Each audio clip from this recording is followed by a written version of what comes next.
तो उन्होंने कहा मेरा तो व्यक्तिगत लक्ष्य यह है कि मैं मोक्ष प्राप्ति करूं, लेकिन भारत देश के लिए मेरी भावना है, मेरी अपेक्षा है कि भारत में राम राज्य आ जाए।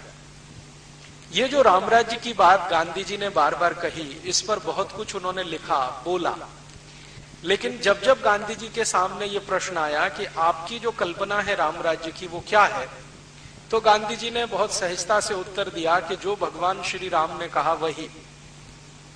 अब भगवान श्री राम ने राम राज्य के बारे में, अपने राज्य के बारे में कहां कुछ कहा, इस दृष्टि से बहुत दिन में खोजता रहा और बहुत सारे राम कथा के जो विद्वान लोग हैं, मर्मज्ञ हैं, उनसे मिलता रहा कि भगवान श्री राम ने राम राज्य के बारे में क्या कहा है। ज्यादातर जगह मुझे निराशा हाथ लगी।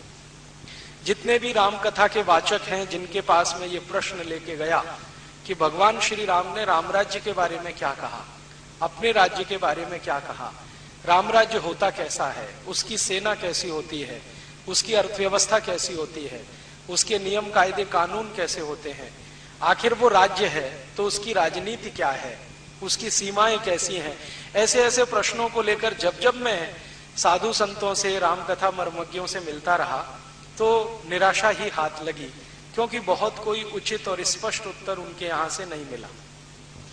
फिर कई जगह मुझे ये सुनने को मिला कि ये रामकथा तो अपनी भावना की चीज है, हम उसको कहते हैं, गाते हैं, हमें अच्छा लगता है, लेकिन इसमें से देश की किसी समस्या का समाधान निकलता है या भारत की सभी समस्याओं का समाधान निकलता है, ऐसा महात्मा गांधी मानते थे।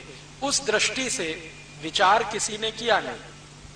फिर मैंने सोचा कि गांधी जी को फिर से पढ़ा जाए कि उन्होंने राम राज्य के बारे में कहीं तो कोई इशारा किया होगा। फिर पढ़ा, बार बार पढ़ा, तो अंत में उनका एक छोटा सा संकेत मिला कि राम की जो कथा है उसी कथा में ये सब है, दिख जाएगा, मिल जाएगा। राम कथा को मैंने फिर पढ़ना शुरू किया।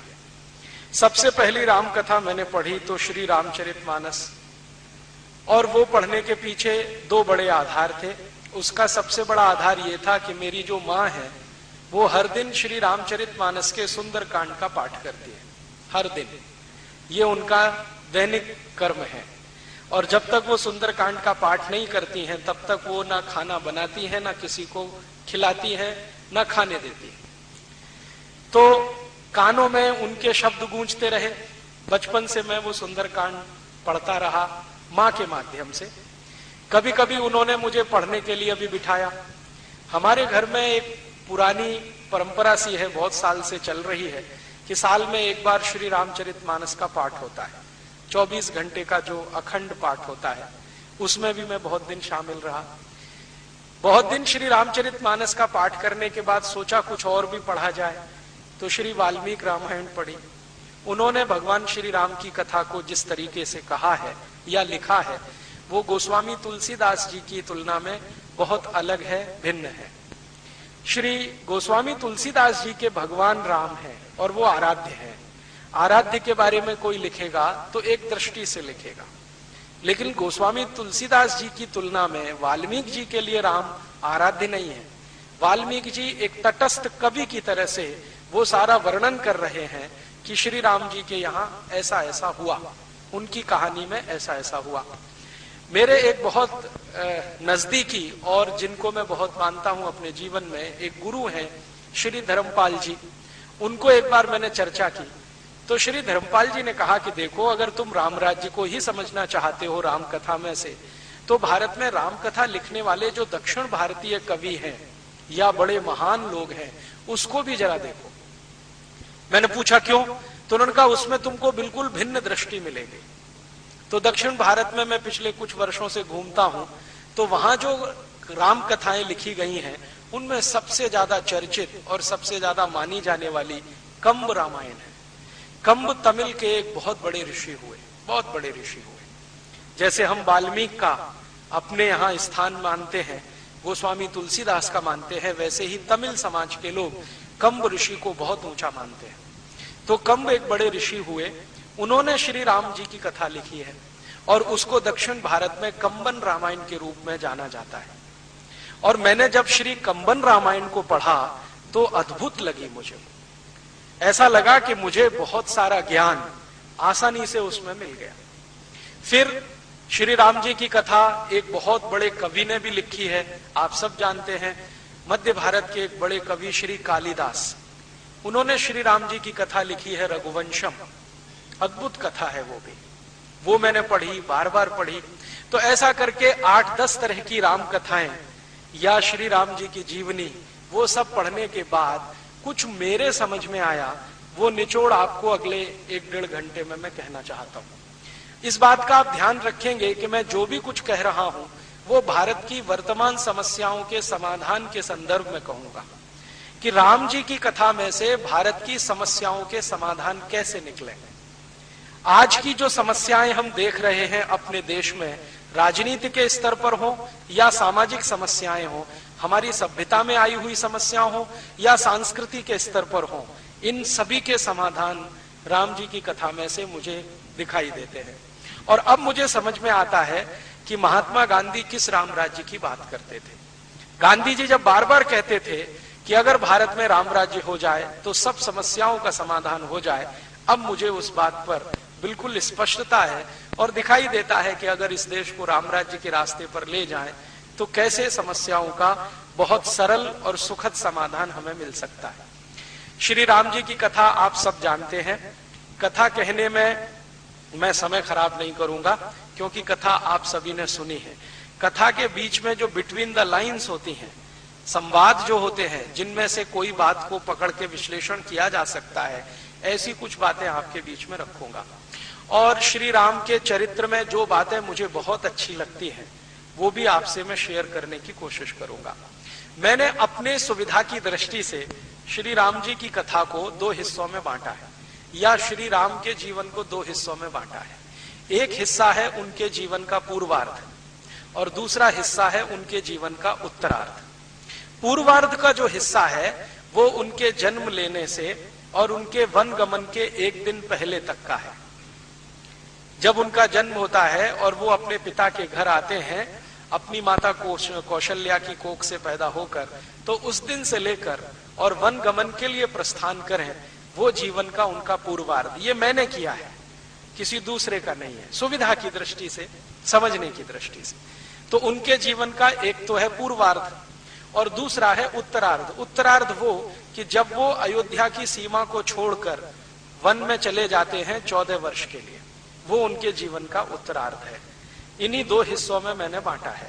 और जब वो वापस लौटते हैं अयोध्या, रावण पर विजय प्राप्त करके श्रीलंका का राज्य विभीषण को सौंपकर, तो वो भी हिस्सा मैं उनके उत्तरार्ध में ही मानता हूं।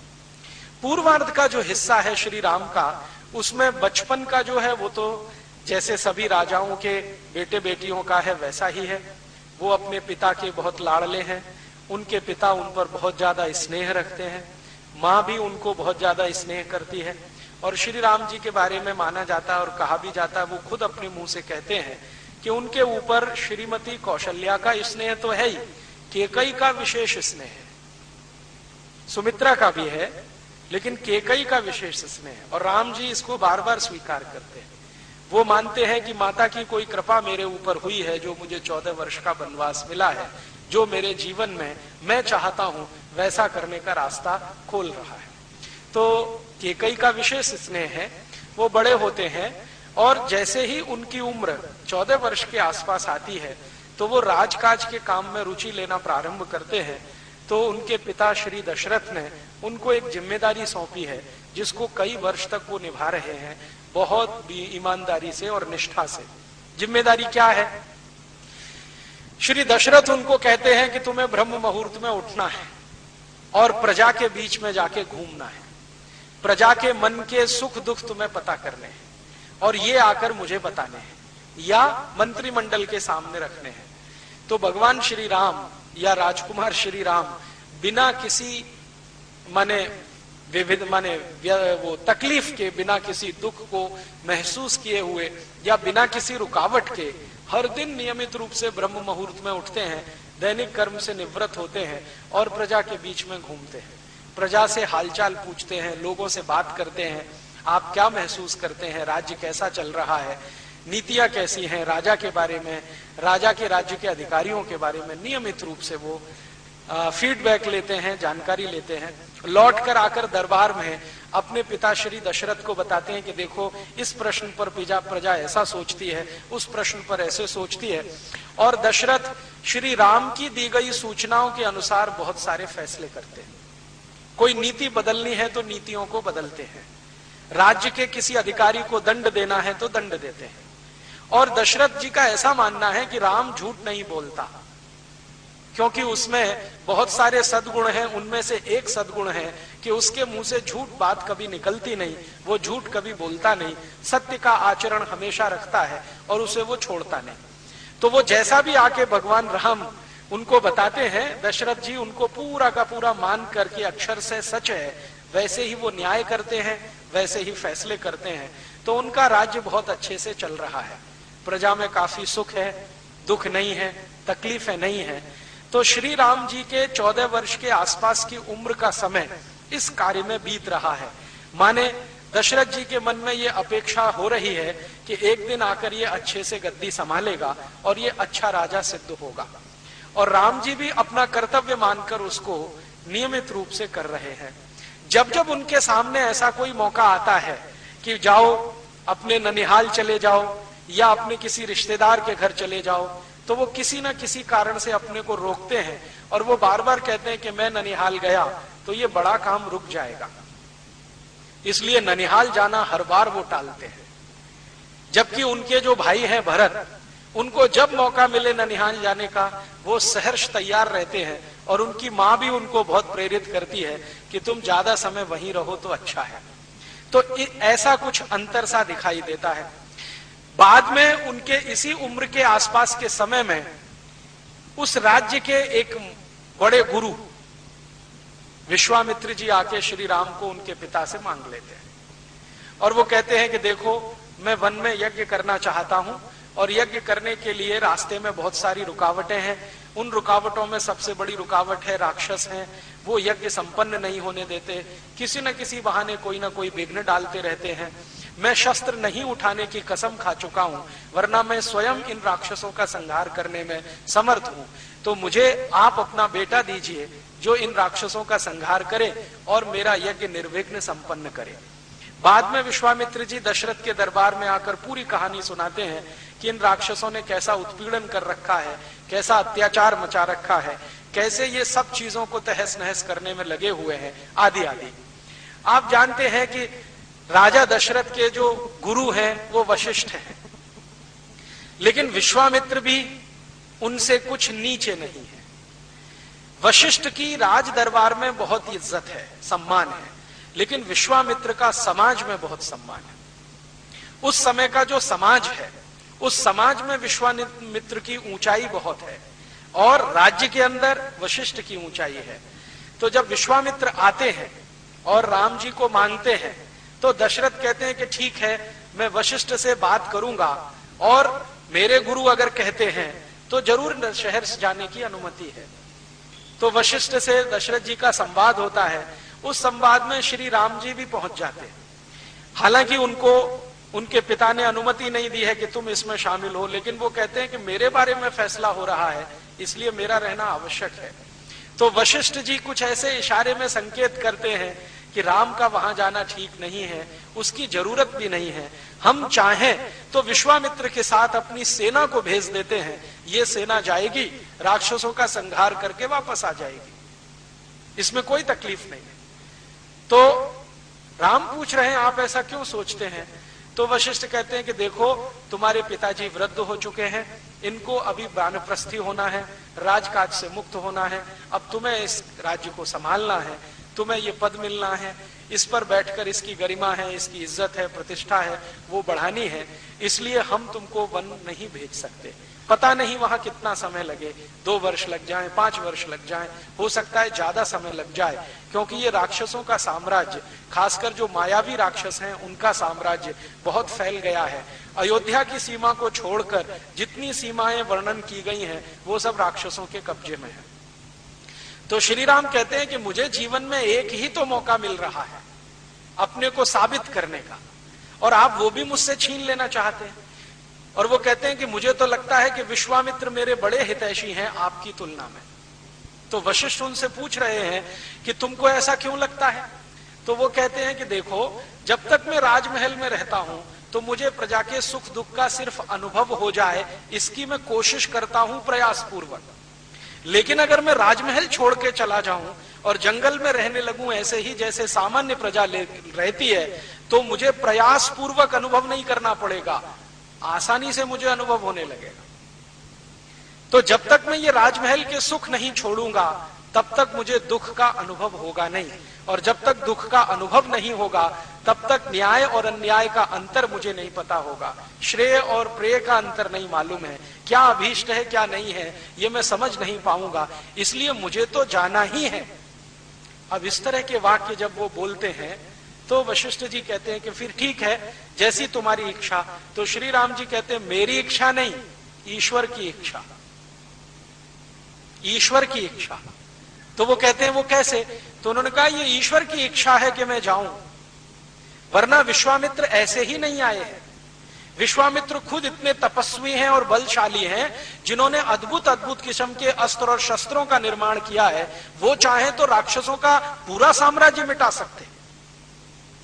वो कह रहे हैं कि मैंने एक संकल्प किया है कि राक्षसों के युद्ध नहीं लड़ूंगा, लेकिन वो संकल्प तोड़ भी सकते हैं और संकल्प तोड़ने का प्रायश्चित करने की भी हैसियत उनकी है, लेकिन कुछ विशेष सोच विचार कर वो मुझे लेने आए हैं। तो मैं मानता हूं कि ये ईश्वर की कोई इच्छा है।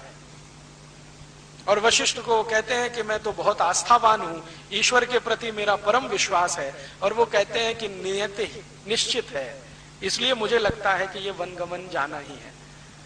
तो वो निकलते हैं और अपने साथ अपने भाई लक्ष्मण को ले जाते हैं। पहले तो वो सोचते हैं मैं अकेला जाऊं, लेकिन लक्ष्मण उनको बहुत जिद करके तैयार करते, नहीं मैं भी आपके साथ चलूंगा। लक्ष्मण की जो माँ है सुमित्रा, वो उनको बार बार ये सिखा रही है कि तुम्हें राम की छाया बन के रहना है, जीवन के किसी भी मोड़ पर उन्हें छोड़ना नहीं है, तुमको उनसे सीखना है, अपना इष्ट उनको बनाना है। तो सुमित्रा की शिक्षा, बाद में दशरथ का आशीर्वाद, दोनों मिलकर विश्वामित्र के साथ जाते हैं। अब विश्वामित्र के साथ जब वो जा रहे हैं तो सबसे महत्व की बात जो मुझे समझ में आती है वो ये कि जब उनको कहा उनके पिता श्री दशरथ ने कि देखो राक्षसों से युद्ध होगा, तुम अपने साथ सेना लेकर जाओ, तो श्री राम कहते हैं कि सेना लेकर गया तो क्या फायदा। तो कहते हैं अच्छा ठीक है, सेना लेके नहीं जा रहे हो तो अस्त्र शस्त्र लेकर जाओ। तो उन्होंने कहा अयोध्या के अस्त्र शस्त्रों से लड़ा तो क्या फायदा। फिर वो कह रहे हैं कि अच्छा ठीक है, ना तुम सेना ले जाना चाहते हो ना अस्त्र शस्त्र ले जाना चाहते हो, इस राज्य के कुछ बहादुर सैनिक हैं उनको अपने साथ ले जाओ। उन्होंने कहा नहीं, ये तो मैं धर्म युद्ध के लिए जा रहा हूं, न्याय युद्ध के लिए जा रहा हूं, इसलिए जहां जाऊंगा वहीं सेना बनाऊंगा, जहां जाऊंगा वहीं अस्त्र शस्त्रों का निर्माण करूंगा, जहां जाऊंगा वहीं संसाधन जुटाऊंगा। अब ये जो बात है श्री राम जी की, ये आज की बहुत सारी समस्याओं की तरफ इशारा करती है। श्री राम में लीडरशिप है, नेतृत्व करने की क्षमता है। लीडर वो होता है जो जहां जाए वहीं व्यवस्था बना ले। और आज के भारत की राजनीति में लीडर पैदा होना बंद हो गए हैं, अब मैनेजर पैदा होते हैं। मैनेजर माने वो जिसको सब कुछ दिया जाए तब कुछ करे। हमारे आज के नेता पता है क्या कहते हैं? टीए चाहिए, डीए चाहिए, एचआरए चाहिए, बेसिक सैलरी में इतने सारे इमोल्यूमेंट्स चाहिए, इतने करोड़ रुपए का खर्चा चाहिए, ऐसी गाड़ियां चाहिए, एसी फर्स्ट क्लास का पास चाहिए, हवाई जहाज की नियमित यात्राएं चाहिए, तब जाकर हम कुछ करेंगे। तो ये लीडर नहीं है, ये तो मैनेजर है। क्योंकि किसी कंपनी में हम मैनेजर को नियुक्त करते हैं तो उसके लिए सब सुविधाएं जुटा कर देते हैं। एक एसी चैम्बर होता है, गाड़ी होती है, टेलीफोन होता है, मोबाइल फोन होता है, सब कुछ होता है। सुविधाएं जुटाकर हम देते हैं, तब जो काम करता है वो मैनेजर होता है। और बिना सुविधाओं के काम करके जो बना लेता है वो लीडर होता है। तो श्री राम में लीडरशिप है और उनको अपनी लीडरशिप पर इतना भरोसा है कि वो कह रहे हैं कि मैं वन में चला गया, आप परेशान मत हो, जो वन में रहने वाले लोग हैं उन्हीं के बीच से सेना खड़ी करूंगा। उनके पास जो संसाधन है उन्हीं संसाधनों से अपने काम चलाऊंगा। कभी मैं अयोध्या राज की सेना मांगने के लिए नहीं आऊंगा। हां, जरूरत पड़ेगी तो गुरु विश्वामित्र का निर्देश लेता रहूंगा और युद्ध नीति में उनसे कुछ सीखता रहूंगा, लेकिन मांगने तो नहीं आऊंगा।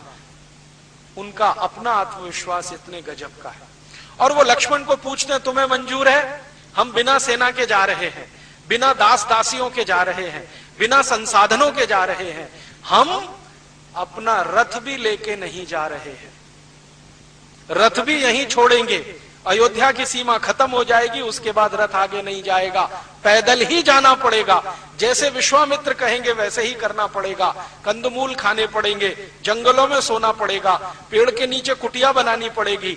हो सकता है कि बहुत सारे कीड़े मकोड़े हमें परेशान करें, उनके बीच में सुरक्षित रहना पड़ेगा। तैयार हो? तो लक्ष्मण कहता है, इसमें पूछने की क्या बात है? तो वो कहते हैं, नहीं नहीं, अभी तक तुमने दुख देखा नहीं है, अभी तो राजमहल के सुख में तुम रहे हो। तो वो पूछ रहे हैं लक्ष्मण को कंबन रामायण में जो ऋषि है ना, उन्होंने राम के बराबर रखा है। मतलब लक्ष्मण बोलते हैं, रामचरितमानस में लक्ष्मण ज्यादा सुनते हैं, कंब रामायण में लक्ष्मण बोलते हैं और बराबर बोलते हैं। तो कंब रामायण में लक्ष्मण कह रहे हैं कि अच्छा, आपने कौन सा दुख देखा है इन महलों में? आपने अभी तक सुख ही सुख देखा है, तो मैंने भी देखा है। अब आप दुख झेलना शुरू करेंगे, मैं भी सीख लूंगा, इसमें कोई मुश्किल नहीं है, चलो। तो दोनों निकलते हैं विश्वामित्र के साथ। विश्वामित्र के साथ रास्ते भर जो संवाद उनका चला है, अद्भुत है, बहुत ही अद्भुत है। विश्वामित्र राम को बहुत सारे प्रश्न करते हैं और उन प्रश्नों के जो वो उत्तर देते हैं तो विश्वामित्र गदगद होते हैं। वो कहते हैं कि ये लड़का समय से पहले परिपक्व हो चुका है और भविष्य का चक्रवर्ती सम्राट या राजा होने की इसमें सभी काबिलियत है। तो ऐसे बहुत सारे प्रश्न हैं जो विश्वामित्र और राम के संवाद के रूप में है। तो विश्वामित्र पहला प्रश्न पूछ रहे, राम तुम्हें मालूम है हम कहां जा रहे हैं? तो हाँ, वन में जा रहे हैं, कहीं आपकी कुटिया बनी हुई है, वहां राक्षस बहुत उत्पात मचा रहे हैं, वो आपको यज्ञ नहीं करने दे रहे हैं और आपको यज्ञ करना है, क्योंकि ये यज्ञ आप अपने लिए नहीं कर रहे हैं, समाज के लिए कर रहे हैं, समाज को सुख मिले इसके लिए यज्ञ कर रहे हैं। तो मैं भी समाज का एक अंग हूं, आपके यज्ञ में निर्विघ्नता आए, वो संपन्न हो, ऐसी मेरी इच्छा है, उसमें सहयोग करने जा रहा हूं। तो वो पूछ रहे हैं विश्वामित्र कि तुम जहां जा रहे हो वहां किस तरह के राक्षस रहते हैं, अंदाजा है? तो उन्होंने कहा, अंदाजा तो नहीं है, लेकिन देख लूंगा, पता चल जाएगा कितने मजबूत हैं, कितने ताकतवर हैं, उनकी शक्ति कितनी है, मेरी शक्ति कितनी है। तो फिर वो कह रहे हैं कि सेना तो लिया नहीं है हमने, राजा दशरथ तो तैयार थे सेना देने के लिए, पैसा भी लिया नहीं है हमने, दास दासियां लिया नहीं है हमने, मैनेजर लिए नहीं है, तुम्हारे सहयोगी है नहीं, तुम्हारे पास अपना तीर कमान है, धनुष है, लक्ष्मण के पास इतना है, अब क्या करेंगे वहां? तो श्री राम कहते हैं एक वाक्य, वो कहते हैं कि हम जन सेना बनाएंगे। राजा दशरथ की सेना तो दूसरे तरह की है, हम तो दूसरे तरह की सेना बनाएंगे। तो विश्वामित्र जिज्ञासा से पूछते हैं, तुम्हारा क्या मानना है, राजा दशरथ की सेना कैसी है? तो वो कहते हैं, राजा दशरथ की सेना में जितने भी सैनिक हैं वो सब वेतन पर काम करने वाले हैं। तो इनकी जो देशभक्ति है या स्वामी भक्ति है वो वेतन से जुड़ी हुई है। जब तक इनको समय से वेतन मिलता रहता है, इनके मन में देशभक्ति प्रज्वलित रहती है। जो एक महीने भी इनका वेतन ना मिले तो ये सब बिखर जाते हैं, इनमें दम नहीं है। इनकी ताकत से राक्षस राज्य का सफाया नहीं होता। तो फिर विश्वामित्र पूछ रहे हैं, तुम्हें शक है कोई? हाँ, राम कह रहे हैं, बहुत बड़ा शक है। अगर राक्षसों का कोई राजा इनके पास आए और हमसे ज्यादा सैलरी और पगार ऑफर कर दे तो ये तो सब चले जाएंगे उनके पास, इन पे भरोसा नहीं है मुझे। तो उन्होंने कहा, तुम ऐसा किस आधार पर कहते हो? तो उन्होंने कहा, मैं रोज यही देखता हूं अपने राज्य माने अयोध्या में, मैं रोज सुबह ब्रह्म मुहूर्त में निकलता हूं, सैनिकों के घर में भी जाता हूं, सेना प्रमुख के यहां भी जाके बैठता हूं, उनसे जो संवाद होते हैं उससे मेरे समझ में आता है कि ये पैसे के लिए लड़ने वाले हैं, इनकी ताकत नहीं है। इसलिए मैं तो ऐसे सैनिक तैयार करूंगा जो अपने सम्मान और इज्जत के लिए लड़ेंगे, अपने अस्तित्व के लिए लड़ेंगे, उनकी ताकत इनसे कई गुनी ज्यादा होगी। तो विश्वामित्र पूछ रहे हैं कि जरा और स्पष्ट करो। तो वो कह रहे हैं कि देखो, जंगलों में कोई लोग तो रहते हैं। तो विश्वामित्र से पूछ रहे हैं बताओ कौन तरह के लोग रहते हैं। तो विश्वामित्र भारत के उन जनजातियों के नाम गिना रहे हैं उनको जो जंगलों में निवास करती हैं। जैसे गोंड जनजाति है, भील जनजाति है, कोल जनजाति है। ऐसी 4556 जनजातियां हैं जो शहरों में रहती, नगरों में नहीं रहती। आज दुर्भाग्य से हम उन सबको आदिवासी कहते हैं, राम जनजाति के रूप में संबोधित करते हैं। तो राम कह रहे हैं कि ये जो 4556 किस्म की जनजातियां हैं, इनका राक्षसों से क्या लेना देना है। तो विश्वामित्र समझाते हैं कि राक्षस इन्हीं को परेशान करते हैं, इनके घर लूट लेते हैं, इनकी संपत्ति लूट लेते हैं, इनके घर की बेटियों को ले जाते हैं, इनकी पत्नियों का शील हरण कर देते हैं, उनकी बेइज्जती करते हैं, उनका सम्मान खत्म कर देते हैं और घरों में आग लगा देते हैं। इनके घरों से पकड़े हुए लोगों को दास बनाकर कहीं बेच देते हैं। राक्षस इस किस्म के लोग हैं। तो राम कहते हैं कि बस मेरा समाधान हो गया। विश्वामित्र पूछते हैं क्या। तो कहते हैं मैं इन्हीं के बीच में जाऊंगा, चूंकि राक्षस इनको परेशान कर रहे हैं, चूंकि ये राक्षसों से पीड़ित हैं, चूंकि उनसे बहुत साल से शोषित हैं, चूंकि इनके सम्मान को राक्षसों ने बार बार तोड़ा है, इसलिए इनके मन में चिंगारी थोड़ी सी सुलगाऊंगा, ये बहुत बड़े सैनिक बन जाएंगे।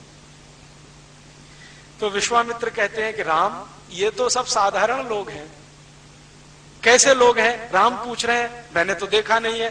तो वो राम जी को समझा रहे हैं विश्वामित्र के, देखो इन जनजातियों में कुछ जनजातियां ऐसी हैं जो लोहे के औजार बनाती हैं, माने लोहारी का काम करती है। तो राम ने कहा तब तो बहुत अच्छा है, जो लोहारी जानते हैं वो अस्त्र शस्त्र भी बना सकते हैं। जिनको रॉ मटेरियल पीटना आता है, कच्चे लोहे को पीटना आता है, वो शस्त्रों का निर्माण भी कर लेंगे, अस्त्रों का भी निर्माण कर लेंगे। अब बताओ दूसरे कौन है? तो उन्होंने कहा दूसरी वो जनजातियां हैं जो कुम्हारी का काम करती हैं। तो उनका फिर तो और काम बन गया मेरा। तीसरी जनजातियां बैलगाड़ी बनाने का काम करती हैं। चौथी जनजातियां बांस का काम करती हैं। तो श्री राम जी कहते हैं कि ये जितने तरह की जनजातियां हैं, चूंकि सब कुछ ना कुछ काम करते हैं, इसलिए मेरी सेना इन्हीं से बनेगी। अब ये सेना युद्ध कैसे करेगी? तो श्री राम जी कहते हैं कि ये हर समय युद्ध नहीं करेगी। ये सेना के सैनिक हर समय अपना काम करेंगे, जब युद्ध का समय आएगा तो काम छोड़कर मैदान में लड़ेंगे। तो विश्वामित्र कहते हैं कि तब तो इनको विशेष प्रशिक्षण देना पड़ेगा। तो राम ने कहा उसकी जिम्मेदारी मैं लेता हूं, इनको विशेष प्रशिक्षण देना है वो मेरी जिम्मेदारी है। तो इस तरह का संवाद करते करते सीमा खत्म होती है और विश्वामित्र के वन का जो स्थान है वहां आके वो टिकते हैं। आते ही मुठभेड़ हो जाती है और वो वध करना शुरू करते हैं। आप जानते हैं कि जो सबसे बड़ी राक्षसनी का वध किया है वो ताड़का है, और उस ताड़का का वध करने में उनको सब समझ में आ जाता है कि ये राक्षसों की राज्य व्यवस्था कैसी है, इनकी नीतियां कैसी हैं, न्याय कैसे हैं, कानून कैसे हैं, आदि आदि। तो राम और लक्ष्मण एक दूसरे से संवाद करते हैं कि हम कुछ भी करेंगे, इन राक्षसों का सफाया करेंगे, क्योंकि ये धर्म के विरुद्ध है, न्याय के विरुद्ध है। तो लक्ष्मण जी पूछते हैं भैया ये न्याय क्या होता है, अन्याय क्या होता है?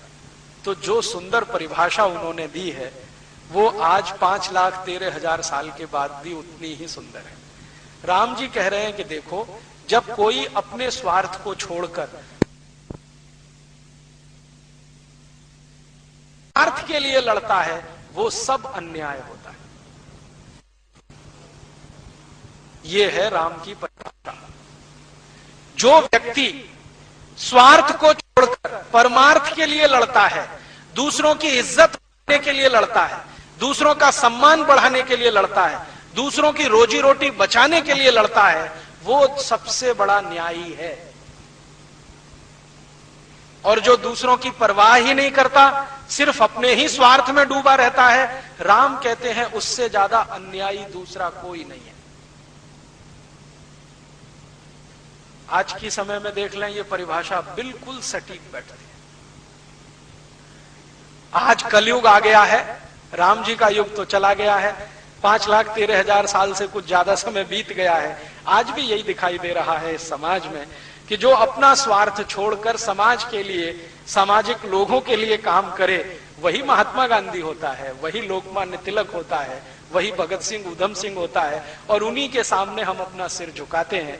और जो सब कुछ परमार्थ छोड़कर स्वार्थ में डूबा रहता है, वो भले ही हजारों करोड़ लोगों को या हजारों करोड़ की संपत्ति का मालिक हो, समाज उसको भूल जाता है, 10 दिन भी याद नहीं करता। हजारों करोड़ की संपत्ति के मालिकों का स्वर्गवास होता है। मैं पिछले 20 साल से, जब से मेरी समझ बनी है, देख रहा हूं 10 दिन के बाद 11वें दिन कोई याद नहीं करता। फिर उनको याद कराने के लिए अखबार में कुछ करोड़ रुपए के विज्ञापन देने पड़ते हैं कि हाँ, हमारे सेठ जी का आज स्वर्गवास हुआ था, हम उनको याद कर रहे हैं। माने करोड़ों रुपए का विज्ञापन खर्च कर रहे हैं। समाज उनको याद नहीं करता है। महात्मा गांधी को याद करने के लिए कोई विज्ञापन नहीं देना पड़ता है। भगत सिंह को याद करने के लिए कोई विज्ञापन नहीं लगता, ऊधम सिंह को याद करने के लिए विज्ञापन नहीं लगता। तो राम जी बनाकर गए, ये परिभाषा हमारी नहीं है कि जो दूसरों के लिए लड़ रहा है, उनके संघर्ष में है, तो वो तो न्याय के रास्ते पर है। जो अपने स्वार्थ के लिए है, वो तो अन्याय के रास्ते पर है। तब वो बात चल रही है कि ये जो रावण है, वो किस रास्ते पर है? तो राम कह रहे हैं निश्चित रूप से अन्याय के रास्ते पर है। रावण अपने लिए लड़ रहा है, अपनी जाति के लिए लड़ रहा है, इसके आगे कुछ नहीं, तो वो तो अन्याय के रास्ते पर है। ये राक्षस सब अन्याय के रास्ते पर है।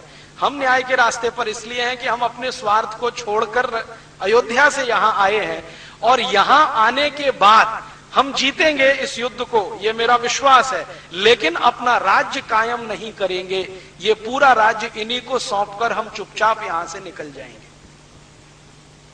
तो लक्ष्मण कहते हैं, अरे मैं तो ये सोच के बैठा था कि ये पूरा किष्किंधा का राज्य हमारा होने वाला है। ये जो किष्किंधा है ना, वन का एक बड़ा क्षेत्र है, जिसका राजा काफी दिनों तक बाली रहा है, उसके बाली के बाद सुग्रीव रहा है, और बाली के पहले रावण वहां का राजा है, माने रावण के क्षेत्र का है। तो वो कह रहे हैं, लक्ष्मण मैं तो ये सोच के आया था कि हम इस राज्य को जीत लेंगे, राक्षसों से मुक्त कर लेंगे, ये तो हमारे अयोध्या का अंग बनेगा। तो कहते हैं, लक्ष्मण तुम भी अन्याय के रास्ते पर जाना चाहते हो? तो लक्ष्मण कह रहे हैं कि हमारे भारत में तो चक्रवर्ती सम्राट वही होता है जो दूसरों के राज्य को जीत लेता है। तो राम कहते हैं कि मैं चक्रवर्तित्व की परिभाषा बदलना चाहता हूं और एक नई परिभाषा गढ़ना चाहता हूं। अब आप जरा देखिए इस बात को। राम के पहले उनके वंश में जितने भी महान राजा हुए, रघु हुए, दिलीप हुए, अज हुए, इन सभी ने चक्रवर्तित्व की परिभाषा बनाई है क्या? कि किसी राज्य के लिए अगर वो लड़े, जीत लिया, तो राज्य उनके अधीन आया, राज ने उनकी मातहती की। और इस तरह से रघु चक्रवर्ती हुए, अज चक्रवर्ती हुए, दिलीप चक्रवर्ती हुए, ये सब दशरथ के पूर्वज हैं, दशरथ के पिता पितामह ये सब हैं। राम कहते हैं कि मैं अपने कुल में चक्रवर्तित्व की परिभाषा बदलना चाहता हूं और आज से नई परिभाषा गढ़ना चाहता हूं कि हम राज्यों को जीतेंगे लेकिन अपने राज्य का अंग नहीं बनाएंगे। इसी राज्य में से किसी को निकालकर उसको राजा बनाकर हम वापस अपने घर चले जाएंगे। तो लक्ष्मण कह रहे हैं कि भैया इनमें तो हैसियत नहीं है राजा होने की। तो कह रहे हैं कि हम हैसियत पैदा करेंगे। ये तो ठीक है कि इनमें हैसियत नहीं है, लेकिन हम हैसियत पैदा करेंगे, इनको ट्रेनिंग देंगे, विचार की ट्रेनिंग, विचार का प्रशिक्षण, अस्त्र शस्त्र का प्रशिक्षण, राजनीति का प्रशिक्षण, ये सब हम देंगे तो ये राज्य भी चलाने के काबिल हो जाएंगे। तो लक्ष्मण पूछ रहे हैं कि फिर ये कौन सा तंत्र बनेगा? तो राम कह रहे हैं ये गणतंत्र बनेगा, यही प्रजातंत्र बनेगा। मुझे अब समझ में आता है कि प्रजातंत्र के मूल शायद श्री राम ही है। उनके पहले इस देश में प्रजातंत्र कहीं नहीं है। प्रजातंत्र में आज जो परिभाषा चलती है ना, लोगों का शासन, लोगों के लिए, लोगों के द्वारा, और राम जी ने तो यही सिद्ध कर दिया। वन में गए हैं और छोटे छोटे राज्य जो राक्षसों के कब्जे में हैं उनको मुक्त कराया है, संहार किया है रावण के सहयोगी राक्षसों का, और अच्छे तरीके से किया है, जड़मूल से खत्म कर दिया है। लेकिन किसी भी राज्य को अयोध्या में नहीं मिलाया है। हर स्थानीय गोंड जाति के किसी एक स्थानीय व्यक्ति को राजा बना दिया, भील जाति के किसी स्थानीय व्यक्ति को राजा बना दिया, कोल जाति के किसी स्थानीय व्यक्ति को राजा बना दिया, तो गोंडों का राज्य स्थापित करा दिया, भीलों का राज्य स्थापित करा दिया, कोलों का राज्य स्थापित करा दिया, और वो राज्य हजारों साल तक इस देश में चलता आया, हजारों साल तक।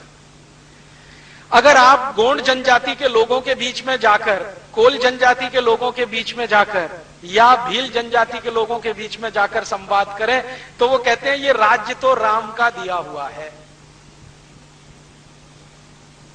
मैं पिछले 4-5 वर्षों में मध्य और दक्षिण भारत में रहने वाली ये जो जनजातियां हैं, गोंड जनजाति सबसे ज्यादा मध्य भारत में है। ये जो मध्य प्रदेश का हिस्सा है, थोड़ा महाराष्ट्र का और बहुत बड़ा आंध्र प्रदेश का, यहां पर गोंड जनजातियों के लोग रहते हैं। कोल जनजाति थोड़ा उससे नीचे है और भील काफी बड़े इलाके में। इन तीनों जनजातियों के प्रमुखों के बीच में जाकर कई कई दिन रहा हूं और उनकी रामकथा सुनी है। वो हर बार रामकथा की शुरुआत ही कहते हैं, हे भगवान श्री राम, ये राज्य आपका दिया हुआ है, हम तो आपके सेवक हैं। और जब कंब रामायण मैंने पढ़ा तो बिल्कुल बात समझ में आई। वो लक्ष्मण को कह रहे हैं कि राज्य हम जीतेंगे, देंगे इनको वापस, राजा इन्हीं का होगा, हमारा कोई व्यक्ति यहां राजा बन के नहीं बैठेगा। तो राक्षसों से, रावणों से राज्य छीनकर भीलों को, कोलों को और दूसरी जनजातियों को राजा बनाते चले जाना, ये राम ने चक्रवर्तित्व की नई परिभाषा दी है। और इसलिए शायद वो आदर्श और मर्यादा पुरुषोत्तम माने गए। हमारे यहां इसके पहले कभी ऐसा हुआ नहीं। श्री राम जी के पहले का जो भी इतिहास भारत का पढ़ाता रहा है, या जिसको भी थोड़ी समझ है, वो ये है कि जिस भी राजा ने दूसरे को जीत लिया, अपने मातहत उसने कर लिया। लेकिन श्री राम कहते हैं कि जीता और उन्हीं में से किसी को राजा बनाया। फिर ये कहानी का एक हिस्सा पूरा होता है। भगवान श्री राम विश्वामित्र का यज्ञ अच्छे से संपन्न करा के वापस निकलने को तैयारी होती है, तो विश्वामित्र कहते हैं कि देखो, ईश्वर की एक इच्छा और है, अभी एक तो हो गई, वन में यज्ञ संपन्न हो गया, वन के जो मालिक हैं उनको उनका राज्य मिल गया, ईश्वर की एक इच्छा तो पूरी हुई, अभी दूसरी बाकी है। राम पूछते हैं वो क्या? कि तुम्हारा विवाह, वो भी ईश्वर की इच्छा से ही निश्चित है। तो राम जी पूछ रहे हैं विश्वामित्र से कि आपने कहां देखा है मेरे विवाह के लिए? तो कहते हैं मैंने देखा है और तय भी कर लिया, विवाह तुम्हारा वहीं होना है। कौन है, क्या है? तो राजा जनक की कहानी उनको वो सुनाते हैं कि एक राजा जनक है, उनकी एक पुत्री है जिसको उन्होंने उत्पन्न तो नहीं किया है, लेकिन उसको पुत्री की तरह से पाला है। तो राम पूछते हैं कि उन्होंने उत्पन्न नहीं किया है, माने वो उनके कुल की नहीं है? कि हाँ, कुल की नहीं है। तो कहां से मिली? तो कहते हैं खेत में मिली है, मिट्टी में मिली है, खेत में मिली है। तो उसके कुल का पता नहीं है, किस कुल की है, कौन उसका असली पिता है, कौन उसकी असली माता है, पता नहीं है, खानदान का मालूम नहीं, कुल का मालूम नहीं, और तुम्हारा विवाह वहीं होना है। तो श्री राम कहते हैं कि पिताजी से पूछा है? तो राम जी को विश्वामित्र कह रहे हैं कि पूछे न पूछे, ये तो हरि की इच्छा है, होना तो वहीं है। तो राम पूछ रहे हैं कि क्या ईश्वर मेरे हाथों कोई दूसरा भी ऐसा काम कराना चाहता है? तो कहते हैं हाँ, जिस लड़की का कुल पता नहीं, जिसके माँ बाप का पता नहीं, जिसका असली खानदान क्या है उसका पता नहीं, जब श्री राम तुम उससे शादी करोगे तब उसको जो प्रतिष्ठा मिलेगी तो एक दूसरी मर्यादा बनेगी। तो श्री राम कहते हैं कि अच्छा ठीक है, आपको ऐसा ही लगता है कि इसमें भी कोई मर्यादा बन रही है, मैं सहर्ष तैयार हूं। तो लक्ष्मण कहते हैं सोच लो भैया, दूसरा मौका नहीं मिलेगा। तो विश्वामित्र मुस्कुराते हुए कहते क्यों नहीं मिलेगा? तुम्हारे पिता ने तो 3-3 शादियां की हैं, तुम चाहो तो दूसरी कर लेना, तीसरी भी कर लेना। तो श्री राम कहते हैं हाँ, लेकिन पिता से वो गलती हुई है। तो विश्वामित्र कहते हैं तुम मानते हो ये गलती हुई है? कि हाँ, ये गलती हुई है। तो तुम अगर मानते हो ये गलती हुई है तो कौशल्या कि कौशल्या ही तुम्हारी मां नहीं है, केकई भी है, सुमित्रा भी है, और तुम ये भी मानते हो कि तुम्हारे पिता ने 3 शादियां करके गलती की है, तो फिर ये कैसे है? ये तो द्वंद्व है। तो उन्होंने कहा कि शादियां कर ली हैं तो मैंने उनको मां मान लिया है, लेकिन मेरा मन कहता है कि पिता ने ये गलती की है। तो फिर विश्वामित्र कहते हैं कि तुम्हारे पिता ने कोई गलती नहीं की है, तुम्हारे जो दादा परदादा थे उन्होंने भी यही किया है। और राम का जो वंश है, जिसको रघुवंश कहते हैं, रघुवंश के सभी राजाओं ने एक से ज्यादा शादियां की हैं, अर्थात सभी के पास एक से ज्यादा पत्नियां हैं। तब राम कहते हैं कि गुरुदेव, मैं आपके सामने संकल्प करता हूं कि मैं दूसरी मर्यादा एक पत्नी व्रत की सिद्ध करके रहूंगा। तो वो पूछते हैं कैसे, क्यों? तो वो कहते हैं कि मैंने अपने महल में देखा है, कौशल्या दशरथ की पहली पत्नी है, जैसे ही दूसरी आई तो कौशल्या के प्रति दशरथ में उपेक्षा भाव आया, और तीसरी आई तो कौशल्या और सुमित्रा के प्रति उपेक्षा भाव आया, और केकई के प्रति समर्पण भाव आया, और उसी समर्पण भाव का परिणाम है कि हमारे महल में बहुत कुछ ऐसा हुआ जो होने लायक नहीं है। तो दशरथ कहते हैं, राम तुम समय से पहले परिपक्व हो चुके हो। तो वो कहते हैं कि गुरुदेव, मैं परिपक्व हुआ हूं इतना मुझे नहीं मालूम, लेकिन ईश्वर मुझसे बहुत कुछ कहलवाता है, मुझे कई बार मालूम नहीं होता मैं क्या कह जाता हूं। तब श्री राम को लक्ष्मण जी कह रहे हैं कि अगर ये भगवान राम या श्री राम या मेरे भाई अगर एक पत्नी व्रत का संकल्प लेते हैं तो मैं आजीवन इनके चरणों की वंदना करूंगा, आजीवन इनके चरणों की वंदना करूंगा, और मैं ये कहूंगा जोर जोर कर कि मेरे भाई के चरण मेरे पिता के चरण से ज्यादा पवित्र है। और लक्ष्मण को कहते हैं राम डांटते हुए कि देख, दशरथ पिता हैं। तो लक्ष्मण उत्तर दे रहे हैं कि भले वो मेरे पिता हैं, लेकिन चरित्र में उतने ऊंचे नहीं हैं जितने आप हैं। और लक्ष्मण कह रहे हैं कि कोई कितना भी महान राजा हो, कोई कितना ही महान सेनापति हो, कोई कितना ही महान करोड़पति हो, कोई कितना ही महान विद्वान हो, अगर उसका चरित्र नहीं है तो वो कुछ भी नहीं है। तो राम को वो कह रहे हैं कि भारत की भारतीयता तो चरित्र पर जाती है, बाकी सब चीजें गौड़ हो जाती हैं। मैं देख रहा हूं कि अगर आप एक पत्नी व्रत का संकल्प ले रहे हैं तो आप चरित्र की किसी ऊंचाई की स्थापना करने जा रहे हैं, इसलिए आज से मैं आपके चरण की वंदना करने का संकल्प लेता हूं। तो विश्वामित्र को कहते हैं कि पिताजी के पास संदेश भेज दीजिए, आप जहां कहते हैं मैं विवाह करने को तैयार हूं। विश्वामित्र कहते हैं एक बार देख तो लो सीता को।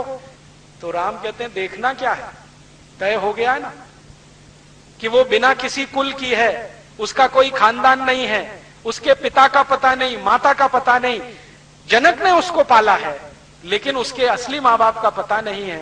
मेरी धर्म पत्नी बनेगी, भार्या बनेगी तो सब कुछ उसका स्थिति स्पष्ट हो जाएगी। मैं मानता हूं कि समाज के लिए कोई आदर्श ही बनेगा। तो विश्वामित्र कहते हैं तुम्हारे पिता को अगर सूचना मिलेगी तो ये विवाह नहीं होने देंगे। क्यों? तो कहते हैं जनक से उनकी पुरानी दुश्मनी है, और आप जानते हैं दशरथ और जनक में दुश्मनी है, और एक दिन की नहीं है, कई पीढ़ियों की है। तो राम कहते हैं तब तो और अच्छा है, ये दुश्मनी का अध्याय ही खत्म हो जाएगा, दोस्ती शुरू हो जाएगी। तो कह रहे हैं तुम्हें ऐसा क्यों लगता है दुश्मनी खत्म कर लेनी चाहिए? तो कहते हैं रावण का संहार करना है तो राजा जनक भी चाहिए, दशरथ भी चाहिए और बाकी सब चाहिए। और रावण का अकेले का संहार नहीं करना है, उसकी प्रशासनिक व्यवस्था, उसकी राजनीति का संहार करना है, क्योंकि वो स्वार्थ आधारित है।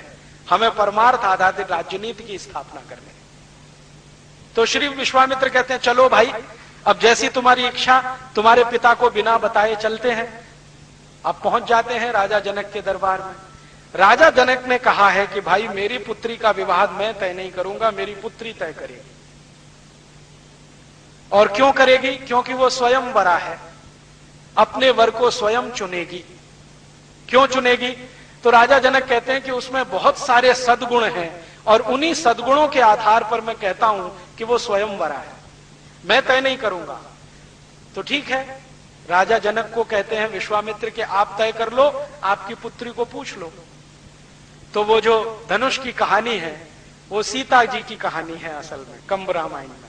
सीता जी ने कहा कि ठीक है, ये जो बड़ा धनुष रखा है जो तोड़ दे मैं तय कर लूंगी। तो बड़े बड़े राजा महाराजा आए हैं, कोई तोड़ पाया नहीं है, और राम जी ने जाके उसको तोड़ दिया है। तो सीता जी ने उनको अपना पति मान लिया है। अब वो सीता जी को लेके घर वापस आते हैं तो दशरथ बहुत परेशान हो जाते हैं कि बिना मुझे बताए इस तरह से विवाह हुआ है। तो राम कहते हैं जो कुछ हुआ है ईश्वर की इच्छा से हुआ है, उसमें ना आपकी चलेगी ना मेरी चलेगी, अभी जो ईश्वर की इच्छा है वही करना है। और फिर थोड़े दिन उनका समय बीतता है और उसके बाद अचानक से वो घटना घटित होती है कि कैकेयी दशरथ से कहती है कि अब मुझे वो वर मांगने का समय आया जो कभी आपने तय किया था, मेरा पुत्र गद्दी का अधिकारी बने, ये मेरी अभीष्ट इच्छा है। अब आप इसके लिए राम को वन भेजो और मेरे वो भरत को गद्दी दिलाओ। तो दशरथ तो परेशान होते हैं, लेकिन राम को जब पता चलता है तो सहर्ष स्वीकार करते हैं और वो फिर दशरथ से कहते हैं कि इसमें भी ईश्वर की कोई इच्छा है। माने हर बार राम जी ईश्वर के प्रति अपनी भक्ति ऐसे दिखाते हैं। आस्थावान व्यक्ति कैसा होता है, जो हर चीज में ईश्वर की इच्छा को देख लेता है। लक्ष्मण को बहुत गलत लगता है, लक्ष्मण विद्रोह करने के लिए तैयार है, अपने बाप के खिलाफ बगावत करने के लिए तैयार है। ऐसा कैसे हो सकता है? आपका अधिकार है, आप सबसे बड़े हैं, गद्दी पर आपको ही बैठना है, राज्य आपको चलाना है, नीतियां आपको आती हैं, न्याय अन्याय आप समझते हैं। भरत को तो कुछ समझ भी नहीं है, वो जिंदगी भर ननिहाल में रहा है, सुखों ही सुखों में पला है, उसने दुख कभी देखा नहीं है। आपने तो दुख का भी अनुभव किया है, मैंने थोड़ा किया है, आपने ज्यादा किया, इसलिए राजा बनने के अधिकारी तो आप ही हैं। तो राम कहते हैं नहीं, अभी राजा बनकर अगर मैं यहां बैठ गया तो इससे भी बड़े कुछ काम होने वाले हैं, वो नहीं होने, इसलिए वन गमन तो जाना है। तो वन गमन जाने का तय होता है और फिर उनके साथ उनकी भार्या धर्म पत्नी सीता और फिर लक्ष्मण भी जाते हैं और वही कहानी फिर दोहराई जाती है। राजा दशरथ कह रहे हैं कि तुम वन जा रहे हो तो दास दासियों को लेके जाओ। राम कहते हैं नहीं। तुम वन जा रहे हो तो घोड़े हाथी लेके जाओ, नहीं। तुम वन जा रहे हो तो धन संपत्ति लेके जाओ, नहीं। तुम वन जा रहे हो तो अस्त्र शस्त्र लेके जाओ, नहीं। मैं जहां जाऊंगा वहीं सेना बनाऊंगा, वहीं के संसाधनों से रहूंगा। मुझे एक साधारण व्यक्ति का जीवन बिताना है और मैं जब साधारण व्यक्तियों के बीच में साधारण बनकर रहूंगा तो उनमें ज्यादा प्रेरणा पैदा होगी और शायद वो अपना लक्ष्य हासिल कर सकेंगे। एक राजा की हैसियत से जाऊंगा तो मेरे और उनके बीच में दूरी रहेगी। ये दूरी अगर पट नहीं पाई तो जो हासिल करना है वो मिलेगा नहीं। और 14 वर्ष का जो उनका वनवास है वो सब आप जानते हैं, जगह जगह जाना, कंदमूल खाना, वहीं कुटिया बना के रहना, वहीं के संसाधनों से जीवन चलाना, सुख में रहना, दुख में रहना, अलग अलग तरीके से जीवन बिताते हुए, राक्षसों का संहार करते हुए और जनजातियों का राज्य स्थापित कराते हुए वो अंत में पहुंचते हैं जब उनकी पत्नी का अपहरण होता है, रावण उठा के ले जाता है, फिर युद्ध का नाद होता है और युद्ध होता है। युद्ध में राम विजयी होते हैं, रावण हारता है। रावण हारता है तो उसके बाद विभीषण को राजा बनाते हैं। तो विभीषण खुद हैरान है कि ये मुझे राजा बना रहे हैं। वो अब तक सोच के बैठा था कि राम राजा बनेंगे, तो राम कह रहे हैं कि मेरी आज तक की परंपरा नहीं है, जिस राज्य को जीता वहां मैं राजा बना, ये हुआ नहीं, मैंने उसी राज्य के नागरिकों को राजा बनाया। तब विभीषण पूछ लेते हैं, मुझे एक जिज्ञासा है, क्या है कि आपने बाली का संहार किया था और सुग्रीव को राजा बनाया था। आपके यहां अन्याय तो नहीं है, अधर्म भी नहीं है, तो ये वाली का बद न्याय था। तो राम पूछ रहे हैं, इतने दिन बाद क्यों पूछ रहे हो तुम? अभी तो सब कहानी खत्म हो गई। तो वो कह रहे हैं कि अभी तक हिम्मत नहीं पड़ी पूछने की। क्यों नहीं पड़ी? तो वो कह रहे हैं कि सुग्रीव आपका सहयोगी है और उसके सामने मैं ये पूछूं तो मुश्किल हो जाएगी। हो सकता है आपके और सुग्रीव के बीच में मनभेद हो जाए, मतभेद हो जाए। हमारा लक्ष्य रावण को खत्म करना था, वो आपको पहले पूरा करना था, अब प्रश्न पूछ रहा हूं। तो राम कहते हैं कि देखो, बाली अधर्मी ही था, धर्मी नहीं था। कैसे अधर्मी था? तब वो सुग्रीव को कहते हैं कि कहानी सुनाओ बाली की, क्या क्या किया था उसने तुम्हारे साथ। तो सुग्रीव कहता है कि मैं और बाली दोनों सगे भाई थे और बाली हर समय मेरा अपमान करता था, बार बार मेरी पत्नी का अपमान करता था। मेरा और मेरी पत्नी का अपमान करना इतना ही नहीं, राज्य के विद्वानों की पत्नियों का और पतियों का भी अपमान करता रहता था। रावण के जैसा बनने की कोशिश करता रहता था, जैसा शोषण रावण करता है वैसा ही उसके मन में था। ये सब कहानी जब वो सुनते हैं सुग्रीव के मुंह से, तब विभीषण समझते हैं हाँ बात तो आपकी सही है, वो अधर्मी ही था। तो राम ने कहा कि मैंने उसको मारने का संकल्प किया था, लेकिन बाली के लिए नहीं, सुग्रीव के लिए। अगर सुग्रीव को राजा बनाना है तो बाली को हटाना बहुत आवश्यक था, और बाली को नहीं हटाता तो वो सुग्रीव को मार डालता, और सुग्रीव अगर मर जाता तो हनुमान के रहने का स्थान नहीं रहता किष्किंधा में।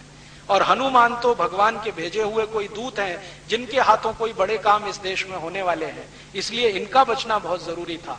आपको मालूम है किष्किंधा राज्य का जो मालिक था बाली, उसने ऐलान कर दिया था कि मैं इनमें से किसी को नहीं रहने दूंगा, ना सुग्रीव को, ना हनुमान को, ना नल और नील को। तो राम कहते हैं ये नल नील भी भगवान के भेजे हुए हैं, इनके हाथों कोई विशेष काम होना था। आप जानते हैं बाली के हाथों अगर ये मारे गए होते तो भारत में बहुत सारा इतिहास लिखने से भारत वंचित हो गया होता।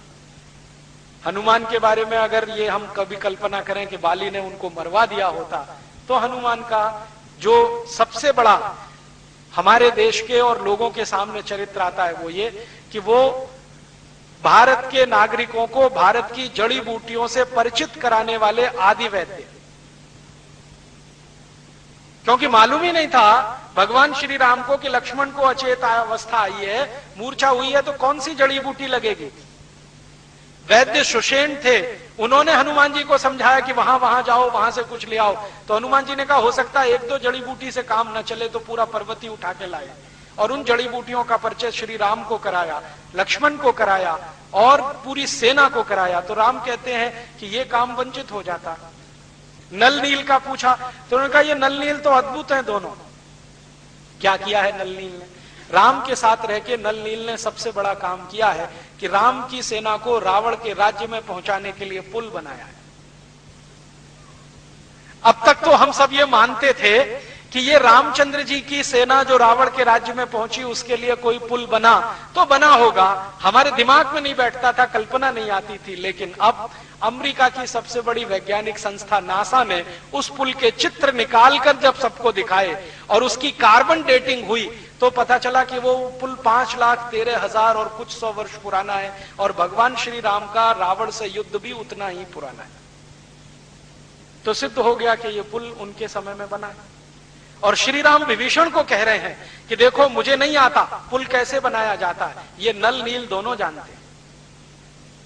माने आज की भाषा में कहूं तो नल और नील दोनों कंस्ट्रक्शन के बहुत बड़े इंजीनियर जो पुल बनाया।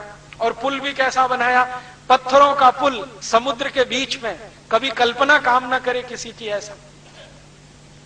अब समुद्र में पत्थरों को डुबोना, तो नाव पे पत्थरों को रखना और नाव में किसी तीर को मार के उसको डुबो देना, ये काम वो कर रहे हैं भगवान श्री राम के साथ। तो पत्थरों को डुबोते डुबोते डुबोते डुबोते फिर एक ऊंचाई तक लाए हैं, फिर कंस्ट्रक्शन हुआ है। और उस पुल का कंस्ट्रक्शन पत्थर और पत्थर को जोड़ने वाले चूने के साथ इतना मजबूत बन गया है कि आज तक वो सुरक्षित है। 5,13,000 साल पुराना पुल सुरक्षित है, जो कभी भारत में नल नील ने भगवान श्री राम के लिए बनाया। और अब अमेरिका के वैज्ञानिक मानते हैं कि हाँ, भारत का साइंस और टेक्नोलॉजी कोई बहुत ऊंची चीज रही होगी, नहीं तो कैसे संभव है। पत्थरों से समुद्र के बीच में पुल बनाना, नदी पे पुल बनाना तो समझ में आता है क्योंकि नदी की गहराई निश्चित होती है, समुद्र की गहराई ही निश्चित नहीं है। कभी कहां पर 100 किलोमीटर गहरा हो सकता है, कभी कहां पर 40 किलोमीटर, कभी कहां पर 200 किलोमीटर गहरा हो सकता है। इतने गहरे समुद्र में पुल बांध दिया। और वो पुल के फोटोग्राफ्स मैंने देखे, मेरे पास मेरे कंप्यूटर में वो पड़े हुए हैं, बहुत अच्छे से फीड किए हुए हैं। कभी मौका मिला तो एलसीडी प्रोजेक्टर की मदद से आपको दिखाऊंगा कि कैसे एक पत्थर को दूसरे से जोड़ा गया है।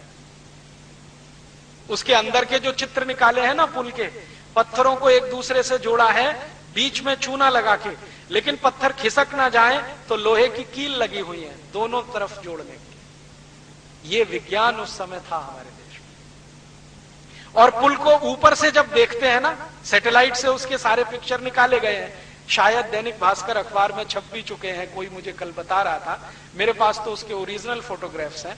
तो वो फोटोग्राफ्स जब ऊपर से हम देखते हैं ना, तो पुल साफ दिखाई देता है कि वो ऐसे जेड शेप में बना हुआ है, स्ट्रेट लाइन नहीं है, एक रेखीय रेखा में पुल नहीं है, ऐसे है फिर ऐसे है फिर ऐसे है फिर ऐसे है फिर। बहुत दिन में सोचता रहा कि ऐसा पुल नल नील ने कैसे बनाया और क्यों बनाया, क्यों बनाया, जरूरत क्या थी। जैसे आजकल डैम बनाते हैं ना, डैम एक तरह का पुल ही होता है, तो सीधी लाइन में बना दिया। तो शायद भारत की तकनीकी नहीं है कि सीधी लाइन में पुल बनाया जाए, ये यूरोप की टेक्नोलॉजी है। कि वहां पुल बनाने का काम जो शुरू हुआ है यूरोप में 18वीं शताब्दी से, वो सीधी रेखा में है।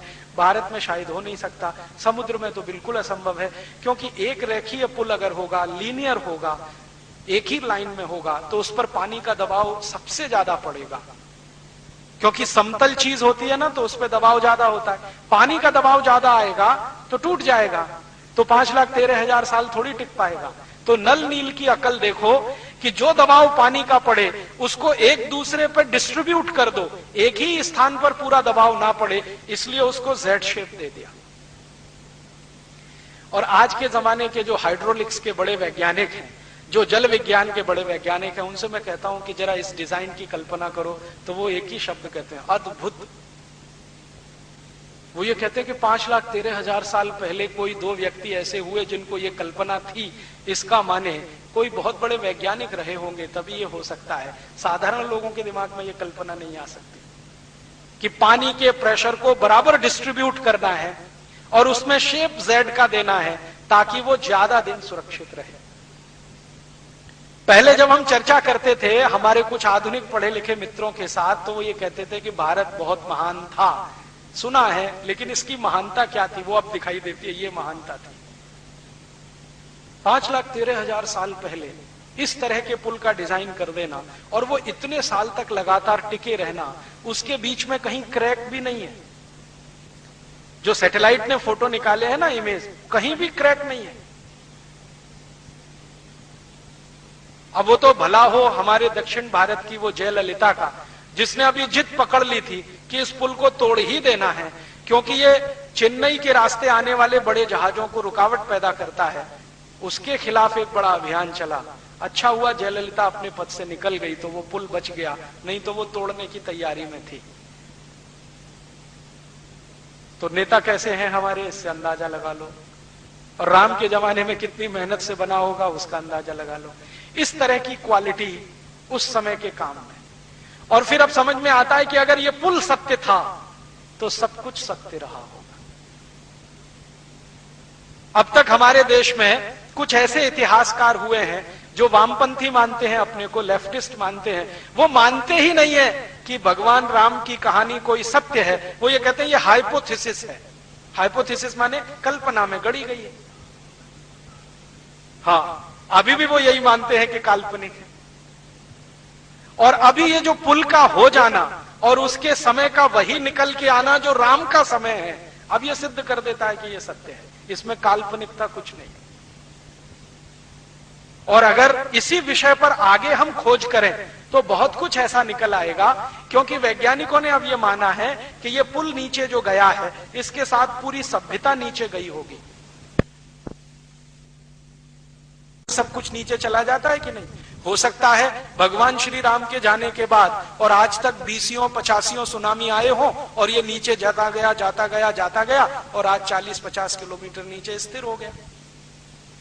और वो पुल अकेला ही नहीं गया होगा, हो सकता है लंका चली गई हो उसके साथ पूरी की पूरी नीचे। द्वारका के बारे में तो वैज्ञानिकों ने सिद्ध ही कर दिया है कि जी पूरी द्वारका तो चली गई थी, जो अभी भी मिलती है समुद्र के नीचे। तो हो सकता है लंका भी चली गई हो, क्योंकि सुनामी आने के पहले तो मेरी भी कल्पना काम नहीं करती थी कि ये नीचे गई कैसे होगी। लेकिन जो सुनामी में मैंने मेरी आंखों से देखा है, 20-20 मंजिल बिल्डिंग नीचे चली गई, तो ये भी चला गया होगा। और पता नहीं पिछले इतने लाख वर्षों में कितने बार सुनामी आई है, कोई कैलकुलेशन नहीं है, तो उसमें गया होगा। अब उस डूबी हुई सभ्यता पर कोई काम करे, कुछ करोड़ों रुपए के बजट इस पर निकले, तो और भी बहुत कुछ निकल आएगा। क्योंकि ये पुल अकेले में नहीं है, इस पुल की कई विशेषताएं हैं। नल और नील को राम पूछ रहे हैं कंब रामायण में कि तुमने पुल निर्माण की जो डिजाइन बनाई है जरा मुझे दिखाओ। तो नल नील कहते हैं कि डिजाइन हमने जो बनाई है वो हम आपको जरूर स्पष्ट करेंगे कि ये क्या डिजाइन है। तो वो कह रहे हैं कि इस पर से अपनी सेना तो जाएगी, दुश्मन की सेना इस पर से इधर नहीं आ पाएगी, ऐसा डिजाइन हमने बनाया। अपनी सेना तो जाएगी, दुश्मन की सेना इधर नहीं आ पाएगी। तो राम पूछते हैं इसमें क्या ऐसी खास बात है, दुश्मन की सेना नहीं आ पाएगी, हमारी चली जाएगी। तो कहते हैं अपनी सेना में ज्यादातर बंदर है और बंदर वजन में बहुत हल्के होते हैं और इनके शरीर का सारा वजन पैरों पे नहीं आता है, 4 पैरों पे आता है, वो डिस्ट्रीब्यूट हो जाता है। इसलिए इनका जाना तो आसान है। और रावण की सेना में सब 2 पाये हैं, हमारी सेना में सब 4 पाये हैं। तो ये जो 4 पाये हैं, इनका चला जाना बहुत आसान है। ये 2 पाये अगर आए तो ये पुल डुबो देगा उनको, ये पक्का है, हमने ऐसी डिजाइन की है। इतना माइक्रो लेवल का कैलकुलेशन करके डिजाइन की है। मैं इंजीनियरिंग का विद्यार्थी हूं, इसलिए इस बात को समझ सकता हूं कि 4 पायों का जो वजन होता है वो जब डिस्ट्रीब्यूट होता है, और 2 पायों का जो वजन होता है जब डिस्ट्रीब्यूट होता है, तो धरती पर भार 2 पाये का ज्यादा होता है, 4 पाये का बहुत कम होता है। और बंदर दुनिया में अद्भुत 4 पाया है जिसका वजन सबसे कम पड़ता है।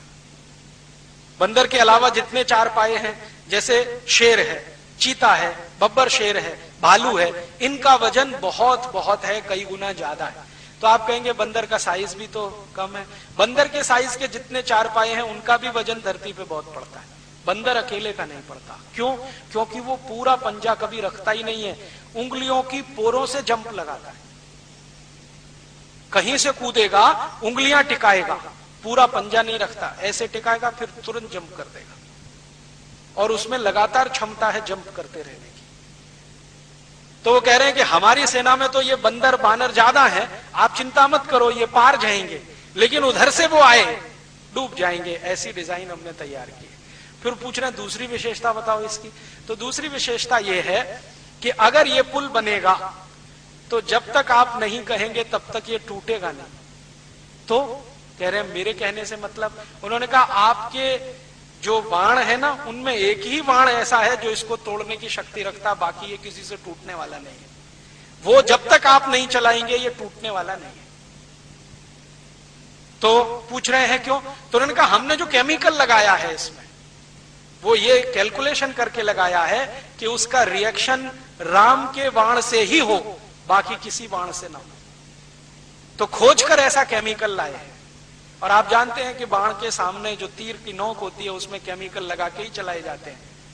तो उनको मालूम है नल नील को कि राम के बाण में किस तरह के केमिकल है, तो पुल में कौन से केमिकल इस्तेमाल करने हैं, कौन से नहीं करने हैं, किसको छोड़ देना है, किसको रख लेना है, इस कैलकुलेशन से पुल है। फिर वो कहते हैं कि हाँ हम इस पुल से जाएंगे और वापस जब आएंगे तो ये कितने दिन टिकने वाला है। तो उन्होंने कहा जब तक आप चाहें तब तक।